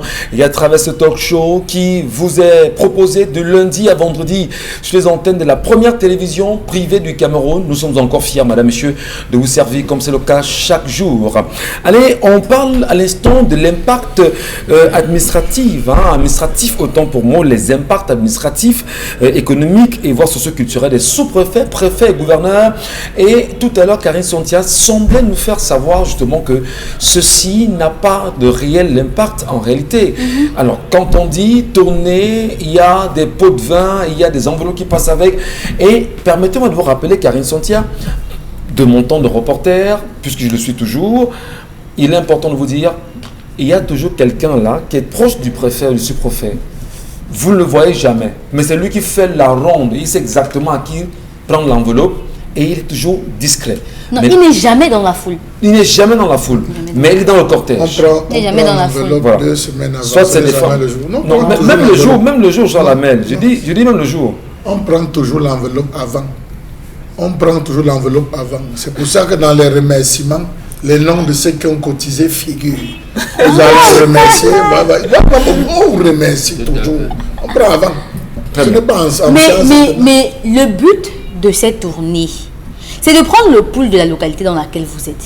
Il y a les routes, il y a les écoles, il y a les hôpitaux. Est-ce que les terres sont équitablement réparties? Est-ce que il y a les problèmes d'inondation? Est-ce que ça fait que lorsque maintenant vous voulez travailler avec les élus de la localité, vous savez sur quoi vous les attendez. Sauf que nous, quand on a nos sous-préfets, leur travail c'est de venir montrer qu'ils sont les seuls à avoir le pouvoir et à décider de qui peut faire quoi dans ce village. Je vous rappelais encore que le sous-préfet Mobega Thierry, il avait demandé, invité les élites de la localité à revenir construire leur localité. Donc lui, il était en campagne pour les élites de la localité. Il vous dit, rentrez dans vos villages, sachant lui-même que les élites n'ont pas vocation à construire des localités. Il n'y a pas une localité qui a déjà été développée. On a dit que c'était l'élite qui a développé cette localité. C'est comme ça. C'est généralement les populations démunies elles-mêmes qui s'associent et vous les voyez dans les carrefours en train de rambler, dans les carrefours en train de ramasser la terre et combler les trous. Construire veut dire en même temps aussi que si vous vivez en ville, je dis n'importe quoi, Oui. comme c'est Madoula ou à Yaoundé, il faudrait toujours avoir sa maison dans sa localité, dans son village. Moi, Justement. je suis Baganté, par Oui. exemple, et j'ai le devoir et l'obligation de construire à Baganté. Et c'est le sous-préfet qui doit venir le demander. Alors, maintenant, C'est le sous-préfet qui doit venir le demander lors de sa peut-être tournée. le sous-préfet en même temps s'est dit, l'État n'a pas suffisamment d'argent, il tend la main aux élites en disant, Il s'intéresse. venez faire un bâtiment, Je venez vous faire les écoles explique de ici. quoi il s'agit. Hein? Quand vous allez construire une maison, en fonction du genre de maison que vous allez construire dans votre village, puisqu'on reste dans votre sillage, Oui. il saura ce qu'il doit retenir de vous à chaque fois qu'il fera des tournées. D'accord, Il saura ce qu'il doit retenir de vous. Ce n'est pas anodin. très bien. C'est une manière pour lui d'évaluer la capacité économique de la localité dans laquelle Oui, il est. au-delà de son économique, justement, Voilà. on a très bien dit, avoir son autorité, Oui. établir son autorité de Oui. chef, Oui. de chef de d'administrateur terre. Sauf oui, que- j'étais sur vous, et bien sûr, j'ai un certain nombre de choses. Mais je voudrais quand même demander, est-ce qu'on y croit encore? Est-ce que ces différentes tournées, les gens comprennent encore? Est-ce que l'impact qu'on a aujourd'hui, je veux dire l'impact, c'est-à-dire qu'est-ce que la population s'intéresse encore à cette tournée? Dominique Audrey, vous y croyez-vous? Quand vous dites que je peux faire aller dans le quartier là, ça vous apporte quoi? En ville, peut-être pas, mais en campagne. alors. Rien du tout. Oui, mais en campagne, on peut dire, bah, écoutez, les gens sont occupés avec Personne les travaux n'ira au champêtres. Hein. champ. Ils n'iront pas. Mais il y a souvent des mobilisations. On vous contraint même dans les associations, dans les partis politiques, à venir à la place des fêtes, accueillir ce monsieur bien. Enfin, c'est le sous-préfet ou le préfet, hein, c'est pas un monsieur lambda, mais l'accueillir parce que il faudrait qu'il sente qu'il y a un bain de foule. Mais concrètement, ça veut dire qu'au fond même, les Camerounais n'acceptent pas ces administrateurs civils là. Non, dans certaines localités, oui. Les gens sont restés dans ce modèle de pensée-là que lorsqu'il y a une autorité qui vient d'arriver, on doit être là. Ce sont quand même généralement des Nyamotoayok, dont il faut les recevoir comme il se doit. Depuis 1980, sous la présidence de Amadou Ahidjo, on a effectivement constaté que les sous-préfets, je veux dire les autorités administratives, ne fonctionnaient pas comme il se devait. D'où la circulaire du 28 février 1980 d'Amadou Ahidjo, dans laquelle il interpellait ces autorités administratives-là, entendez gouverneurs, préfets et sous-préfets, il leur demandait... Et chefs de district. Et chefs de district, merci Charles Amel. Ils sont très peu nombreux. Mais à cette époque... Elle a rappelé la circulaire du 28 février et j'ajoute chef de district. Oui, donc il demandait à ces derniers de sortir de la routine. De la routine du train-train quotidien et de ne pas être expéditif dans la gestion de certains dossiers. On s'est rendu compte que malheureusement, les tournées administratives, économiques n'étaient pas ce qu'elles devaient être en principe. C'était des moments de retrouvailles, de réjouissance avec le tapage, le ramdam, tout ce que vous pouvez imaginer. C'était certainement moins que ce qu'on a aujourd'hui. Mais à cette époque-là, il a estimé que c'était un problème. Et que lorsque ces autorités descendaient sur le terrain, on n'avait même pas en principe à savoir que effectivement elles étaient là. Parce que quoi? Parce que ces autorités devaient se rendre sur le terrain lorsqu'ils avaient eu dire une nouvelle. Par exemple, que dans tel quartier, on suspecte qu'il y ait beaucoup de circulation de drogue là-bas, qu'ils fassent des visites inopinées, que par exemple, à tel endroit, il y a eu un sinistre, qu'on voit les autorités administratives là-bas, qu'il y a eu un accident ici. C'est à ce moment qu'on devait voir ces personnes sur le terrain. Au-delà, justement, lorsqu'on parle de prise de contact, oui. Ça coûte qu'au sous-préfet ou au préfet ou au gouverneur d'arriver et de réunir, par exemple, les chefs supérieurs, les chefs de 3e degré, les chefs de 2e degré, les chefs de 1er degré pour le gouverneur et échanger avec eux. Ça coûte qu'au sous-préfet, justement, d'organiser, ou au préfet, je ne sais pas trop, à l'autorité administrative, d'organiser des rencontres avec les autorités administratives, économiques. Comment dire, les entrepreneurs ou les hommes d'affaires du coin, ça coûte quoi? Que de faire autant de tournées, gaspiller autant de carburant, perdre du temps à tellement de personnes, épuiser des journées et des journées, mais ça gagne à qui? C'est ce que demandait la circulaire en réalité. Les manifestations publiques qu'on voit, à cette époque-là, M. Amadou Ahidjo demandait qu'on se retrouve plutôt dans une salle de réunion à discuter des doléances des populations et non à avoir à faire des discours, le cérémonial. C'était proscrit à cette époque-là. Il a estimé que c'était contre-productif. Et à cette époque-là, il a mentionné qu'il était formellement interdit que le déplacement d'une autorité administrative se fasse à la charge des populations. Que ce soit la restauration, l'hébergement ou le déplacement, c'était totalement proscrit. Et que également, si une autorité devait se déplacer pour un but précis, si c'était par exemple pour évaluer le développement économique de la localité, il ne devait se déplacer qu'avec les personnes de son, je ne sais pas s'il doit dire son ministère, de son staff, voilà, concerné par le secteur, et non de ramasser toute sa sous-préfecture pour aller faire la visite, parce que ça pesait pour le contribuable. Donc aujourd'hui, les populations ne le savent pas, qu'elles n'ont rien à débourser. Elles n'ont rien à donner.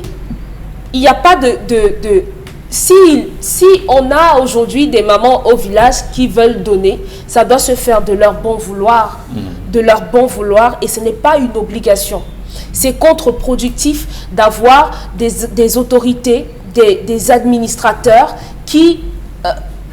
qu'on accepte sous le coup de la menace ou de l'imposition. C'est un problème, ça remet en question, on pourrait dire, leur légitimité.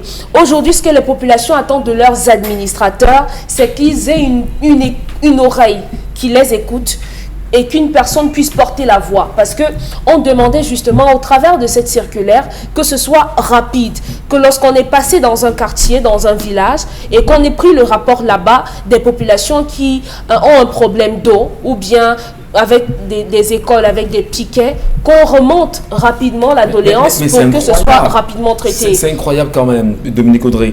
Je vais prendre le cas de l'Est, l'Est Cameroun, qui est très important, et où on connaît un certain nombre de choses.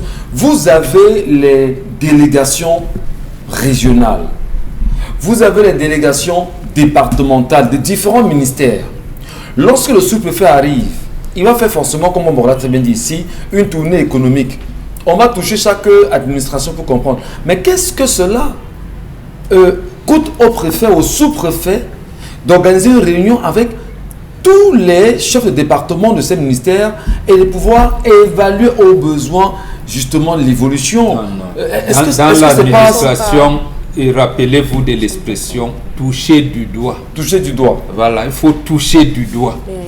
Et puis, en principe, cette tournée économique n'est pas mauvaise, en principe. Mais il devrait dire quoi que tel arrondissement, voilà son taux de participation au PIB national.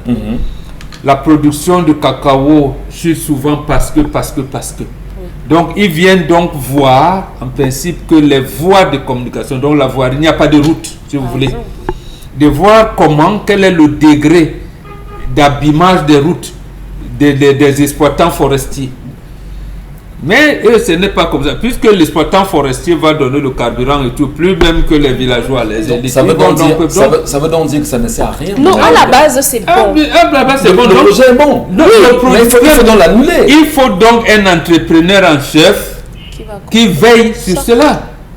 Qui veille. Ce n'est pas la situation aujourd'hui où c'est la coopération française qui vient vous dire, bon, j'ai mis 40 milliards là-bas des fonds CD2. J'ai décidé que cet argent devrait aller aux activités plus proches des populations. Et c'est l'ambassadeur français qui veille à ça. Au point où Madame la directrice de PNDP, elle attend au lieu qu'elle vienne elle-même avec le sous-préfet pour dire que Madame, ici, c'est vrai, il y a des problèmes de partout, mais ici, c'est encore mieux de faire la route. Ici, là, c'est les bonnes fontaines. Là-bas, vraiment, il n'y a même pas de salle de classe, ainsi de suite. Mais non. On laisse ça, c'est la coopération française qui vient encore dire comment les choses vont se faire, qui vient même jusqu'au forage. Alors, c'est l'Union européenne, la coopération française qui vont faire jusqu'au forage dans nos villages. À quoi donc ça sert d'avoir des sous-préfets qui feront leur tournée, des préfets, même des gouverneurs, sans remonter l'information au chef de l'État, Charles Membachou aujourd'hui? Alors, monsieur Michel Ngachou, il y a des chefs qui lisent le même discours. C'est petit pli, on change juste la date. Surtout à l'Est, là où l'Est parle. Les mêmes de l'Est, il a tourné, dit que modifiez juste la date. Vous enlevez le nom de l'ancien, vous mettez le nouveau, vous amenez. Aïe. C'est une habitude. Et lui dit, je transmettrai acquis des droits. Acquis des droits, de vous déranger. C'est la conclusion lorsqu'il finit. Sauf que parmi eux, quand même, nous avons des gens qui travaillent. Il y a quand même des sous-préfets. Nous ne pouvons pas tirer sur tous. Il y a des sous-préfets, des gouverneurs qui travaillent, M. Michel Ngachou. Nous avons eu un gouverneur des régions, notamment du littoral, dont la tournée a été boycottée par tous les opérateurs économiques parce qu'on exigeait 5 millions de francs CFA par opérateur économique. Dans le littoral. J'ai dit le littoral, j'ai dit Douala, j'ai dit Douala, littoral, vous voulez trop dire Douala. On exigeait 5 millions. On devine. Je ne vous demande pas de deviner, j'ai dit Attention, gouverneur. Vous aimez des expressions anciennes, nouveaux. Un gouverneur du littoral qui fait une tournée économique dans le Vouri. Donc, 5 millions par entreprise. Et ça a été boycotté. Oui, ça a été boycotté. Les gens ont dit qu'ils ne donnent pas. Et on sait ce qui s'est passé par la suite lorsque vous ne parvenez pas. Les redressements qui vont vous aurez suivre. tout ce qu'il faut. À l'Est, on a eu un gouverneur qui est allé jusqu'à estimer que on lui avait manqué de respect parce que la cagnotte donnée par les forestiers ne relevait pas de l'ordre du bénéfice qu'il faisait dans la zone. Oui. Donc, voyez jusqu'où on accorde du prix à ces tournées. Monsieur Michel Ngachou, administratif, c'est important. Il faudrait que quand l'administrateur arrive, il se mette au travail. L'actuel sous-préfet, qui est parti de Sancho pour Bembis, lorsqu'il est arrivé pour sa tournée, qu'il a clôturé, M. Michel Ngachou, lorsqu'on s'est retrouvé à la phase des discours, c'est les villageois qui se levaient. Vous venez ici, on a 3 problèmes. Le premier problème, c'est la route. Et comme Bembis, deuxième, Bembis à Konoliga, on n'a pas de route. Ça suppose que nous mettons des journées en route, nous dormons pour aller. est-ce que vous êtes sûr que vous allez réaliser? Premier problème. Avant vous, on a eu des sous-préfets, des sous-préfets, des sous-préfets. La chefferie supérieure de Bengbi, ça fait 37 ans, n'a pas de chef supérieur. Je le dis à Mondovision. 37 ans, on n'a pas de chef supérieur. Vous venez me faire quoi ici? Et le dernier point, c'est les gens qui réclamaient les indemnisations par rapport à le sinistré de Hydro-Mékin, M. Michel Ngacho. Voilà les problèmes. On dit que le sous-préfet, c'est encore assis. Même clôturer était compliqué pour lui.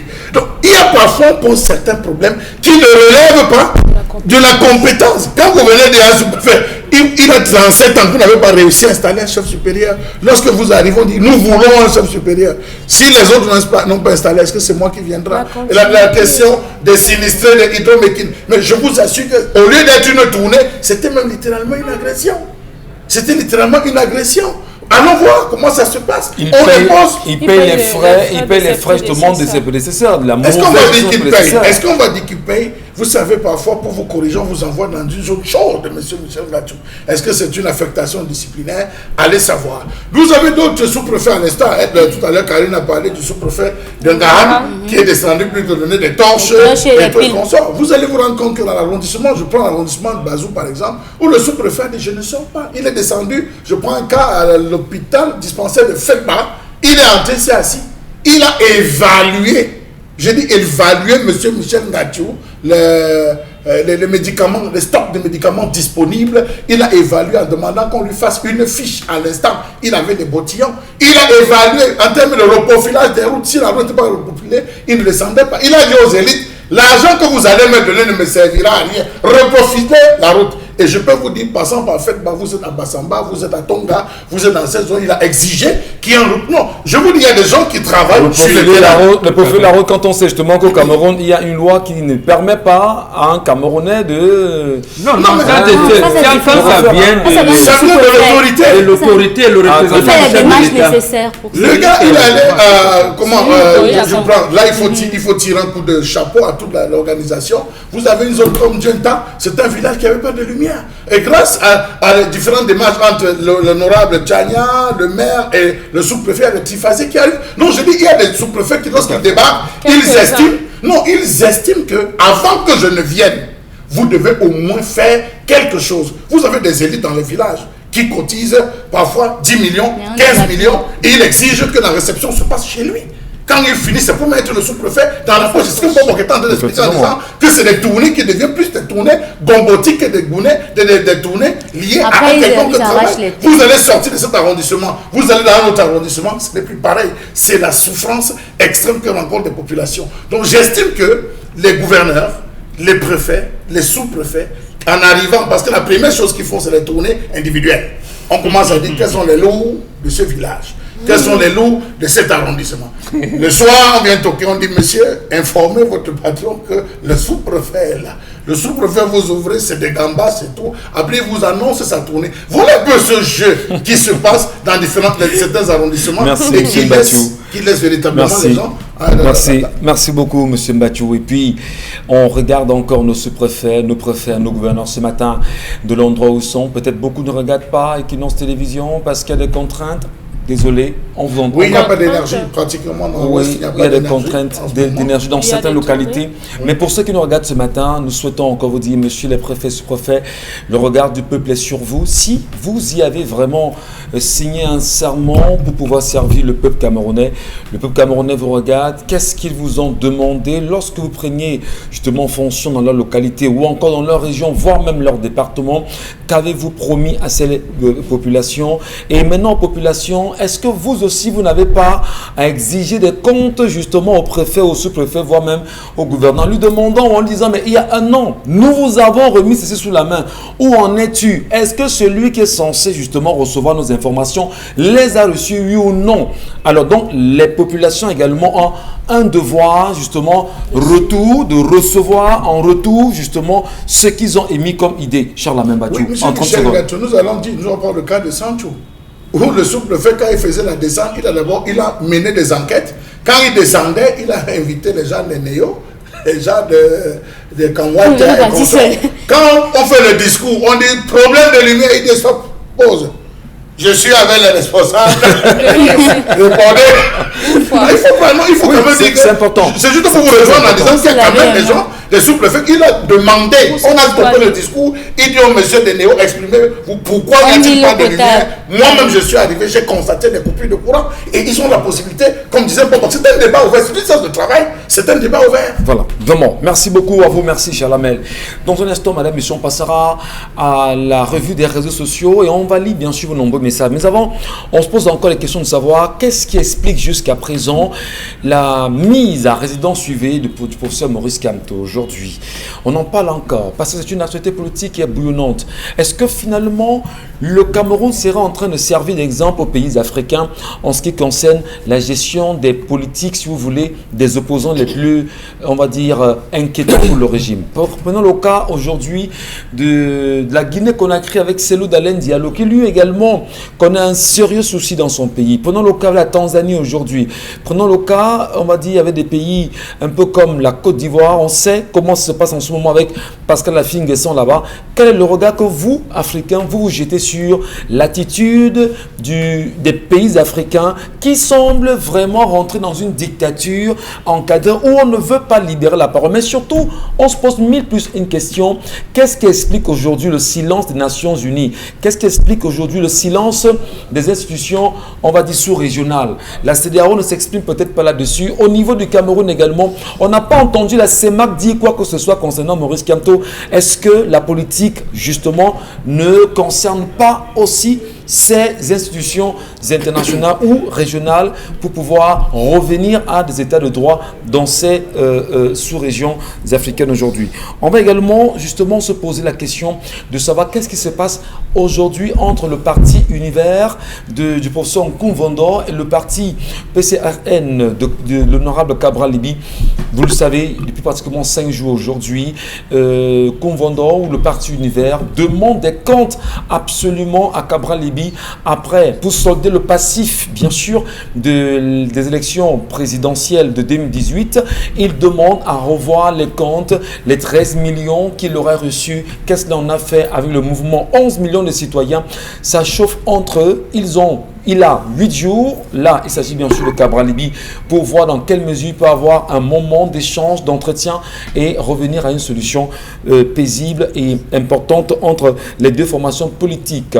Le père l'a dit ce matin, il ne sera jamais jaloux de son fils. Le fils également, bonne attitude et très muet. Attendons de voir le dénouement dans les jours à venir. Karine Santia, les messages de nos téléspectateurs. Ce sont les à côté des autorités qui exigent souvent les enveloppes. Parfois même l'autorité n'est pas au courant. Non, l'autorité n'est pas au courant du rajout. L'autorité peut dire j'ai besoin de 1000 francs. Quand on peut prendre 5 000, il ne connaît pas. L'autorité demande 1100 francs plus un coq et un régime de plantain. Oui, mais je vous dis comment nous on paye l'impôt à notre ça nous fait penser à un fait, on va peut-être pas citer le contemporain ce matin, qui on sait que dans tous les marchés publics camerounais, lui il reçoit ses commissions. C'est-à-dire que et finalement, à chaque commission, il y a des commissions qui s'écrivent jusqu'à la fin de la commission. Vous voyez ce que je veux dire? Dans chaque étape, il y a des commissions pour reverser la commission de droit à qui de droit. Monsieur Michel, c'est des choses connues. On connaît le barème salarial du chef de l'État, on connaît le barème salarial de chaque ministre. Il y a dans tous les grands marchés structurants du Cameroun, il y a des commissions qui sont d'office. Envoyé à qui de droit, c'est connu. Oui. Voilà. C'est pour ça que dans les histoires de bien mal acquis qu'on fouillait, on a cherché comment attraper. On s'est rendu compte que les textes de la République sont clairs, monsieur Michel Gadjou. Voilà. Ces noms n'ont pas figuré. Allons-y, Karine Santi, avec les messages. Elle pensait à quoi en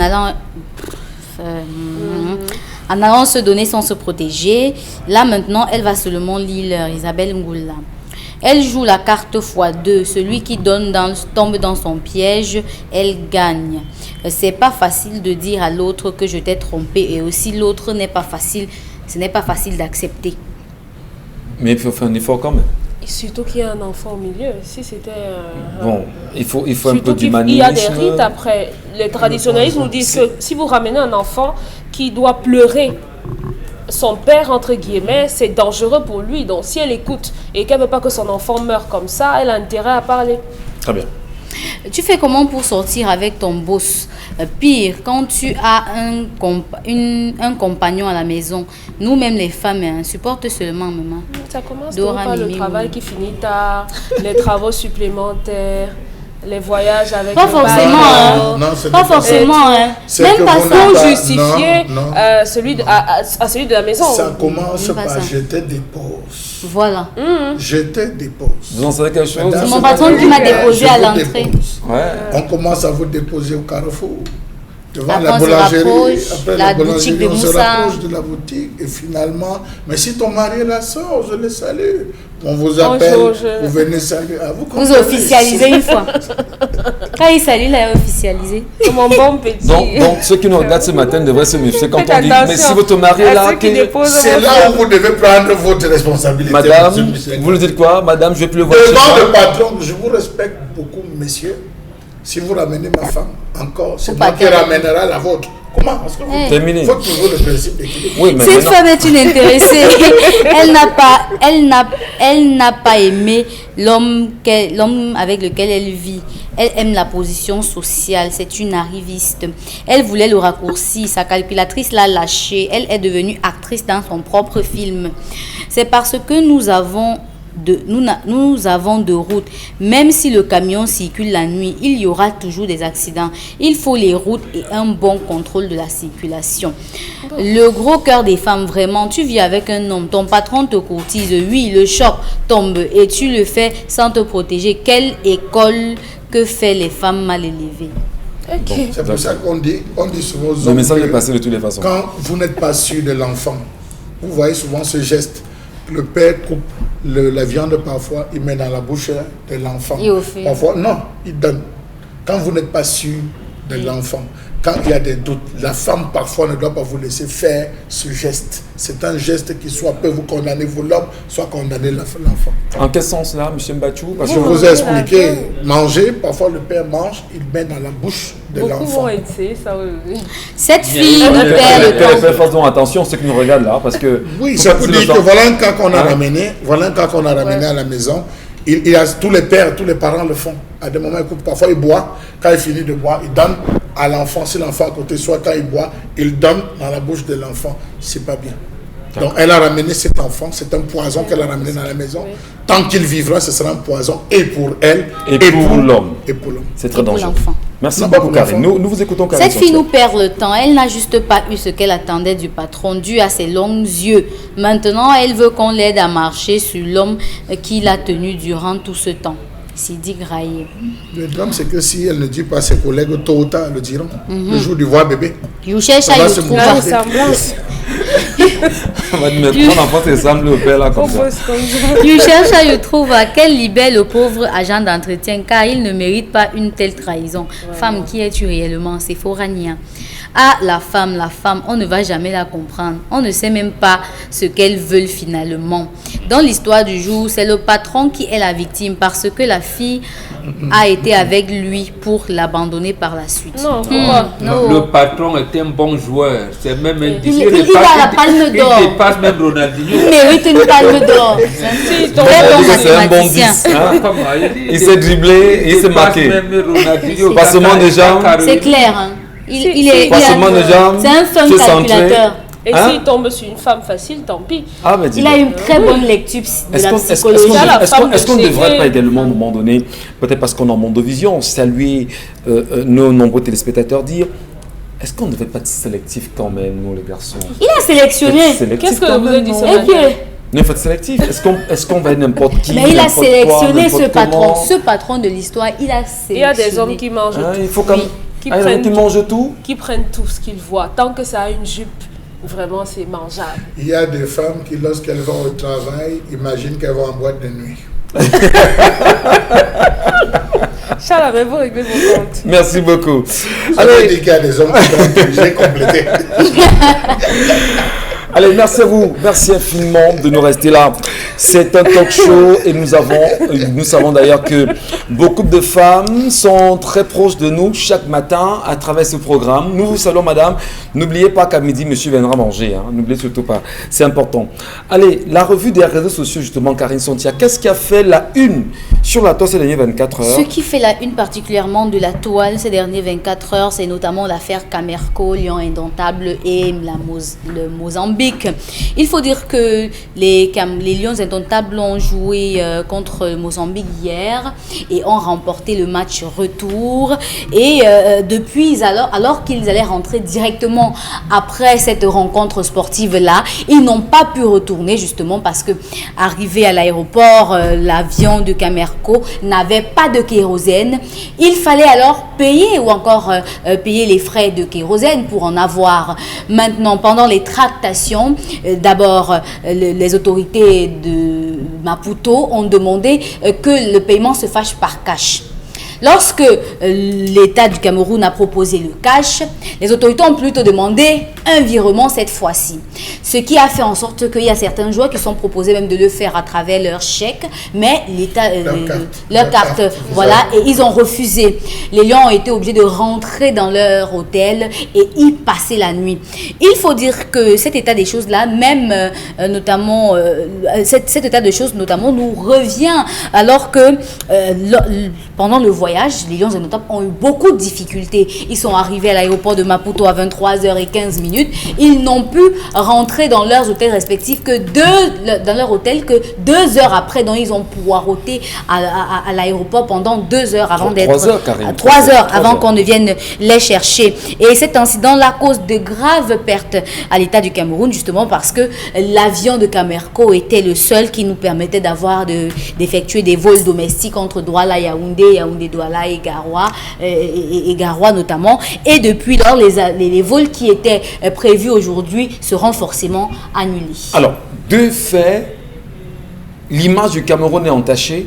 Premièrement, oui, les Lions Indomptables ont gagné, sont humiliés. Je dirais même qu'il y a un troisième fait réellement, c'est l'image que l'on porte sur la compagnie aérienne du Cameroun. Aujourd'hui, il y a des Camerounais qui sont censés justement effectuer des vols en interne, comme c'est le cas. Ils ne pourront pas le faire parce qu'il y a un manquement grave concernant le kérosène. Qu'est-ce qui justifie qu'aujourd'hui, Mbombo Mbengan, que l'on quitte du Cameroun pour Maputo et que tout ça ne soit pas réglé d'un coup? Pourquoi à chaque fois, il y a de pareilles situations autour de l'équipe nationale du Cameroun qui semblent toujours vouloir humilier le pays, humilier l'équipe nationale, humilier la nation entière. Qu'est-ce qui peut justifier ça véritablement? Mais c'est l'amateurisme. Et vous avez dit 3 questions. Non, ça ne date pas d'aujourd'hui, ça date depuis 1985. Depuis 1985? Oui, demandez à Roger Mila, il quittait Carrefour Saint-Étienne, vient ici.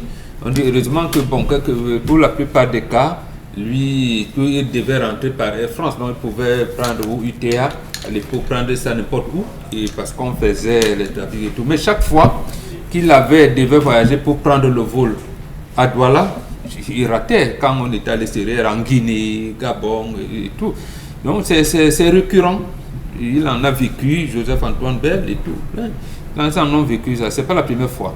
Et quelquefois, c'est, je pense, le colonel Yakana, de l'armée de l'air à l'époque, et général Ngansop à l'époque colonel, les deux, il aidait le Cameroun, en fait, pour l'honneur de la patrie, Nganso Sundi et Yakana, il a prêté l'avion pour aller soit faire effectuer les voyages des Lions Indomptables, soit en aller-retour ou aller simple quand ils se trouvaient bloqués. Bon, c'est récurrent, il faut seulement dire que c'est pas nouveau. Charles Amel a tordu la bouche, on a le sentiment qu'il est très nerveux justement sur la question. Vous ne comprenez rien à ça, Charles Amel Bachou. Je comprends. Déjà, la colère vous habite déjà à l'instant. On nous disait que les Lions Indomptables sont bloqués au stade de Surulere au Nigeria, on savait. Donc il y a eu des situations comme ça. La colère vous habite, M. Bachou. Oui, vous savez, quand on dit Cameroun et on dit projet, il y a une lettre qui va s'ajouter, le D ou détournement. Au Cameroun, on aime marcher avec le cash. Les pays comme la Mozambique, le Lesotho, tous ces pays, c'est des pays très avancés, M. Michel Ngachou. Très avancés en termes de développement numérique et tout. Les transactions, ça ne se passe plus comme... Nous sommes à l'ère de... Nous sommes au 2e siècle au Cameroun, Afrique francophone, particulièrement au Cameroun. On aime voyager avec les malaises. C'est quand on descend, quand on enlève l'argent pour payer, on enlève pour gérer, on enlève pour choco, on enlève pour jongler. C'est ça, c'est là où le bon jonglage, c'est qu'on manipule l'argent. L'argent, on dit au quartier, pète. Donc c'est là où on réussit à jongler. Quand on dit que le chèque là, ça dérange. Parce que vous dites chèque virement, il y a traçabilité. Voilà le premier point. D'où vient-il qu'un joueur, dans une mission comme celle-là, un joueur va enlever sa carte pour pouvoir payer ce qui devrait être fait. Même si ce n'est que 1000 ou 2000 euros en termes de frais de carburant, d'où vient-il que ce soit un joueur qui devrait régler cela? On nous apprend qu'ils vont quitter à 12h tout à l'heure, M. Michel Gatchou, que ça a été réglé. Les Lions vont quitter à 12h. Ça pose un autre problème. Nous avons des hommes politiques qui se sont vantés, qui se sont targués. Nous avons des élus qui sont allés même se filmer dans les avions disant qu'ils sont au 9e ciel. Voilà ça. Ils viennent d'être rattrapés par la vérité parce que ce n'est qu'un avion. Ce n'est qu'un seul avion. Parce que cet avion est immobilisé, les vols, les déplacements internes sont bloqués. Vous avez des gens qui ont fait des navettes, qui avaient prévu des vols, M. Michel Gatchou, pour travailler à Douala. Des gens qu'on a déposés la veille, qui étaient censés revenir travailler. Vous avez des gens qui sont partis prendre des malades graves dans une situation critique pour les ramener. Mais on vous dit que la seule compagnie dont des élus se vantent, la seule compagnie dont certains politiciens alimentaires vont crier sur les plateaux, c'est cette seule compagnie qui est mobilisée. Elle ne pourra pas faire voler. C'est la seule.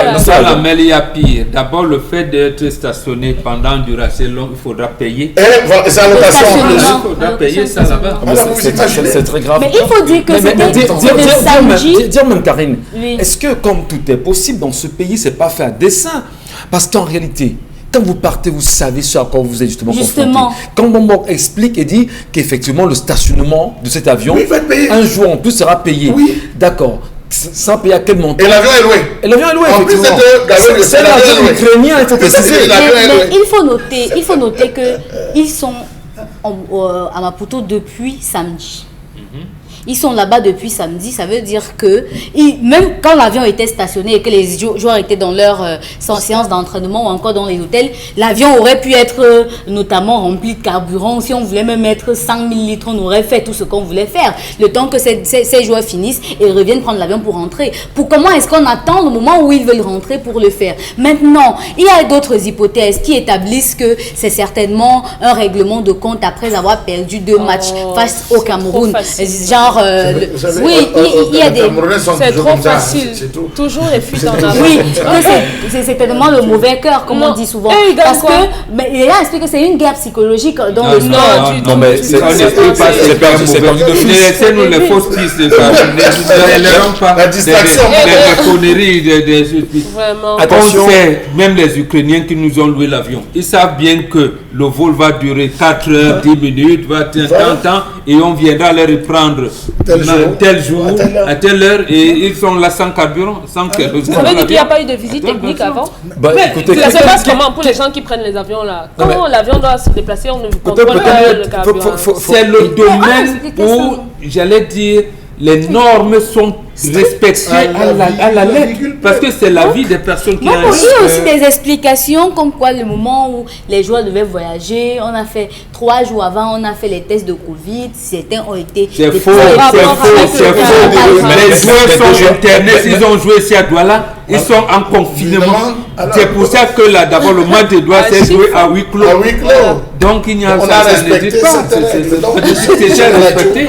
Monsieur Michel Gatchou, que vous le vouliez ou non, nous savions que ces choses allaient se passer ainsi. Chaque fois qu'il y a eu sortie des Lions, chaque fois qu'il y a eu, il y a toujours eu des... En réalité, le vrai problème qu'on veut cacher, c'est la guerre qu'il y a à la FECAFOOT. Voilà. Donc c'est la FECAFOOT et le ministère, c'est là. Donc, la FECAFOOT est la Ligue de football professionnel du Cameroun aujourd'hui. J'ai dit la FECAFOOT et le ministère en charge des sports. Ils ont dans le bisbis depuis que Semengue a gagné le procès au TAS. Il est venu au comité exécutif. Le bazooka, il était là, ne disait rien.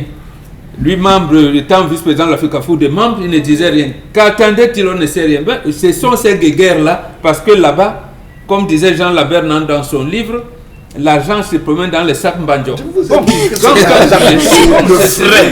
Ça ne dit le frais, monsieur. D'accord, merci beaucoup, merci infiniment. Allez, Karine Sontia, nous allons reprendre d'autres messages, d'autres sujets avec vous. On retourne dans les écoles, dans l'éducation. Cette fois-ci, un élève du lycée technique de Kiki a été poignardé.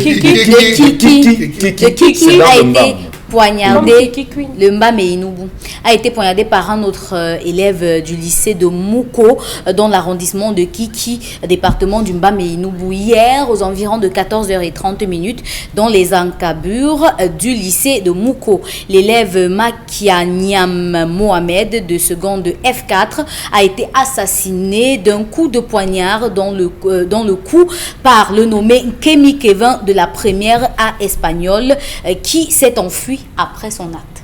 Il n'a pas encore été rattrapé, peut-être? Il n'a pas encore été rattrapé, mais il y a une enquête qui a été ouverte par rapport à cela. Dominique Audrey, les violences dans les établissements aujourd'hui, ça va un peu trop loin, tout le temps, des tueries. Mais non, ça c'est entre deux établissements différents. Moi j'ai envie de comprendre, Oui, moi j'ai envie de comprendre constant, sur ce fait. Nous on a fait l'école primaire, on a fait le secondaire, on a fait l'université. Mais nous ne bagarrions pas. Mais qu'est-ce qui s'explique aujourd'hui? Que nos petits frères sont dans une violence à notre part. Mais qu'est-ce qui se passe réellement? On va dire que les grands frères, les parents ont manqué. Je sais pas, mais qu'est-ce qui se passe pour que nos petits frères soient dans cette violence perceptible au point de tuer son camarade de classe? Non pas que je croyais, on a commencé à en parler ici vendredi. On a parlé des programmes télévisés. Aujourd'hui, les séries qu'on regarde promeuvent le port d'armes, promeuvent l'utilisation des armes, promeuvent les combats, les bagarres, même dans les dessins animés. Tout est combat, tout est bagarre, tout est vengeance, je viens venger mes parents et tout. C'est dans ce prisme et ce modèle-là qu'on est en train d'évoluer, malheureusement. J'espère surtout qu'on va arrêter celui qui a fait ça. Et qu'il fait... Non, il peut pas aller loin. Il faut qu'il soit vraiment... qu'il reçoive une correction pour ça.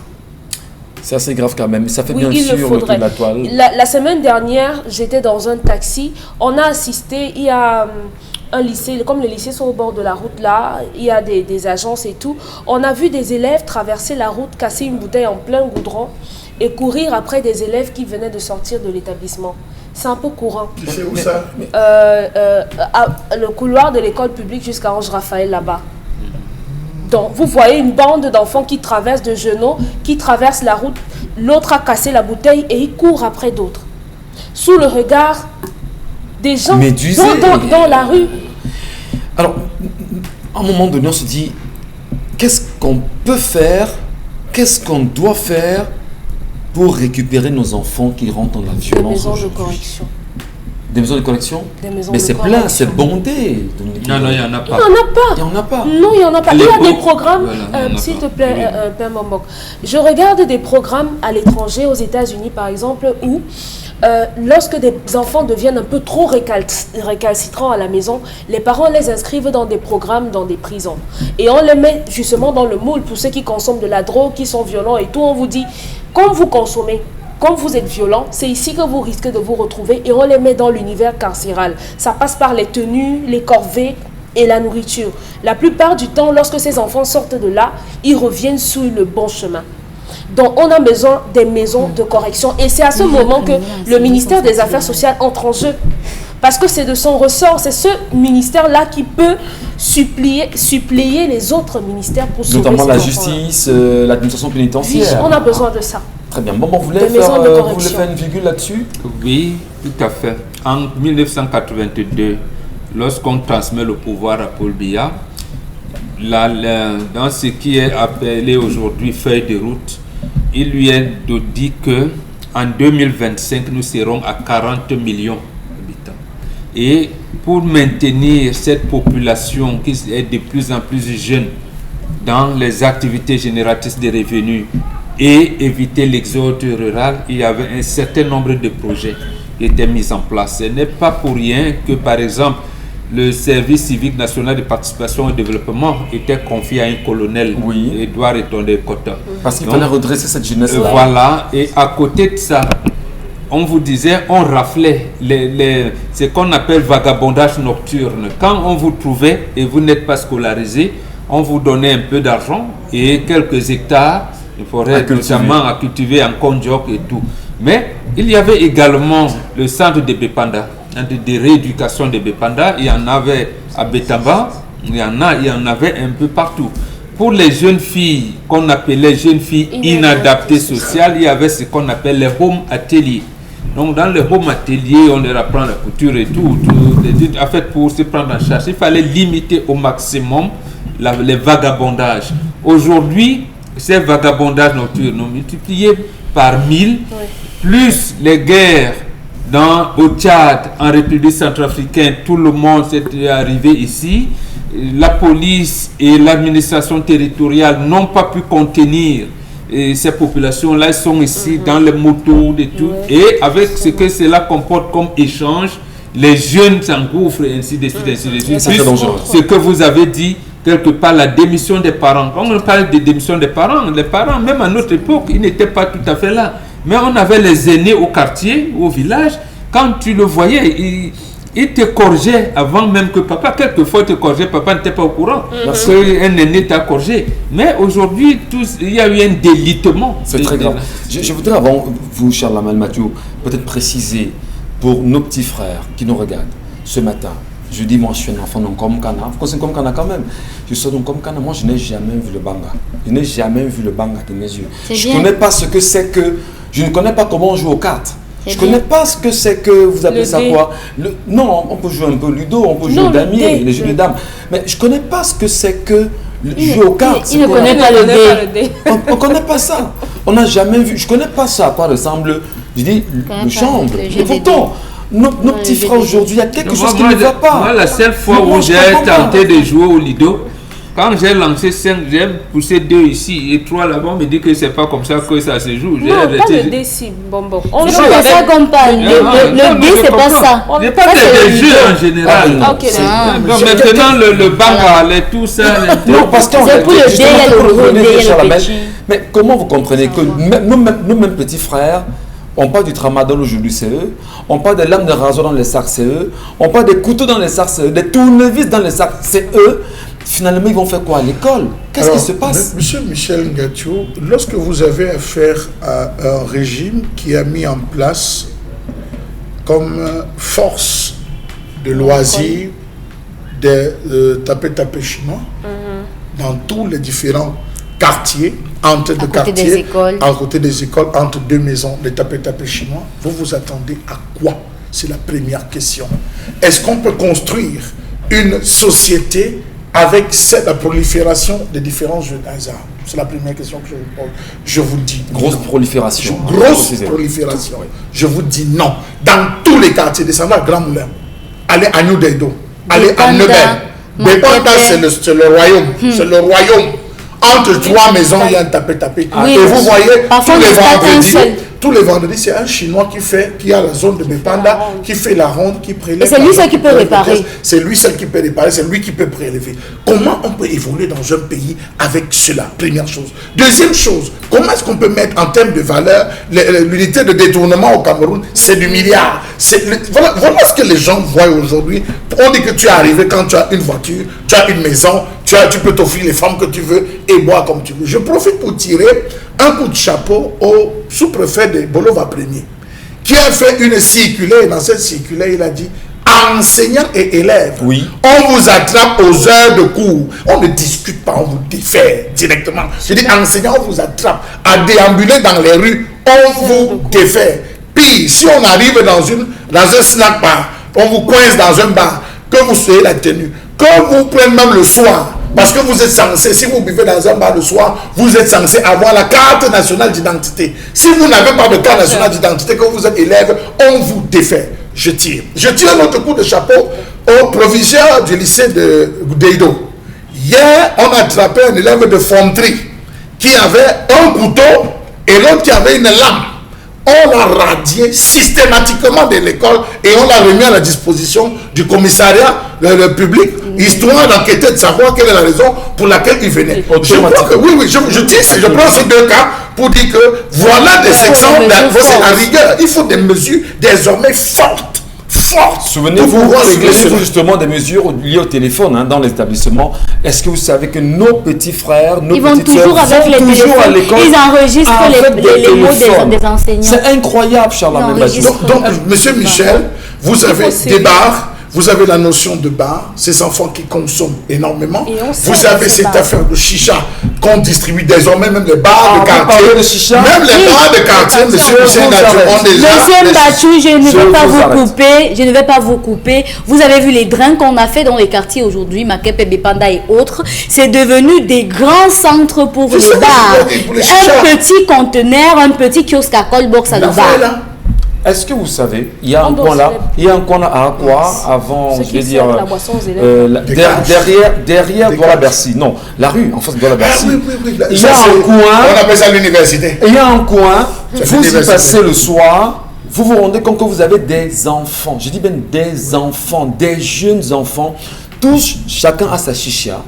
Vous demandez, mais il est 19h, ce mec lui fait quoi ici? Il dit que ce n'est pas dangereux. Alors est-ce que le préfet, vraiment, il faut interpeller le préfet pendant qu'on y est. Qui a autorisé Vraiment, le préfet littoral. La Allez là prolifération justement à Aqua, on parle là de, C'est- à côté de Douala Bercy, en face de Douala Bercy.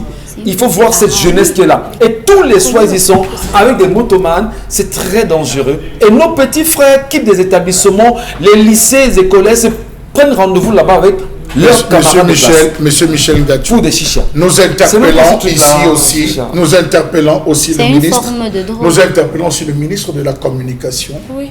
Nous interpellons le Conseil national de la sécurité, de la communication, excusez-moi, qu'ils prennent des mesures pour qu'on choisisse les chaînes de télévision étrangères qui sont diffusées via des bouquins au Cameroun. Oh ben non, là, mais écoutez, ça marchera pas. Monsieur Ça Michel marchera pas. Gachou, Notre devoir, Monsieur c'est de Michel, dire d'abord. notre devoir, c'est de le dire. Vous voyez, en Arabie Pourquoi ça ne Saoudite, marchera pas? Pourquoi ça ne marchera pas, monsieur Justement. Bachar? voyez l'Arabie Saoudite, Justement. voyez le Qatar, regardez le programme de télé, regardez même. pourtant, c'est eux qui ont la Regardez le culture de la programme. chicha. C'est eux qui ont cette culture. Mais regardez eux qui le ont la culture programme. de la Il chicha. faudrait qu'on commence Oui, à non, s'assurer faut commencer à qu'on mette s'assurer. la télévision C'est élitiste, nationale. pour les riches. On met la télévision nationale au devant, au devant de la Le scène. bouquet camerounais promis par Issa Chiroma Bakari Charlemagne. Non, On parle du contrôle de ce Oui, point. justement, on commence par le bouquet.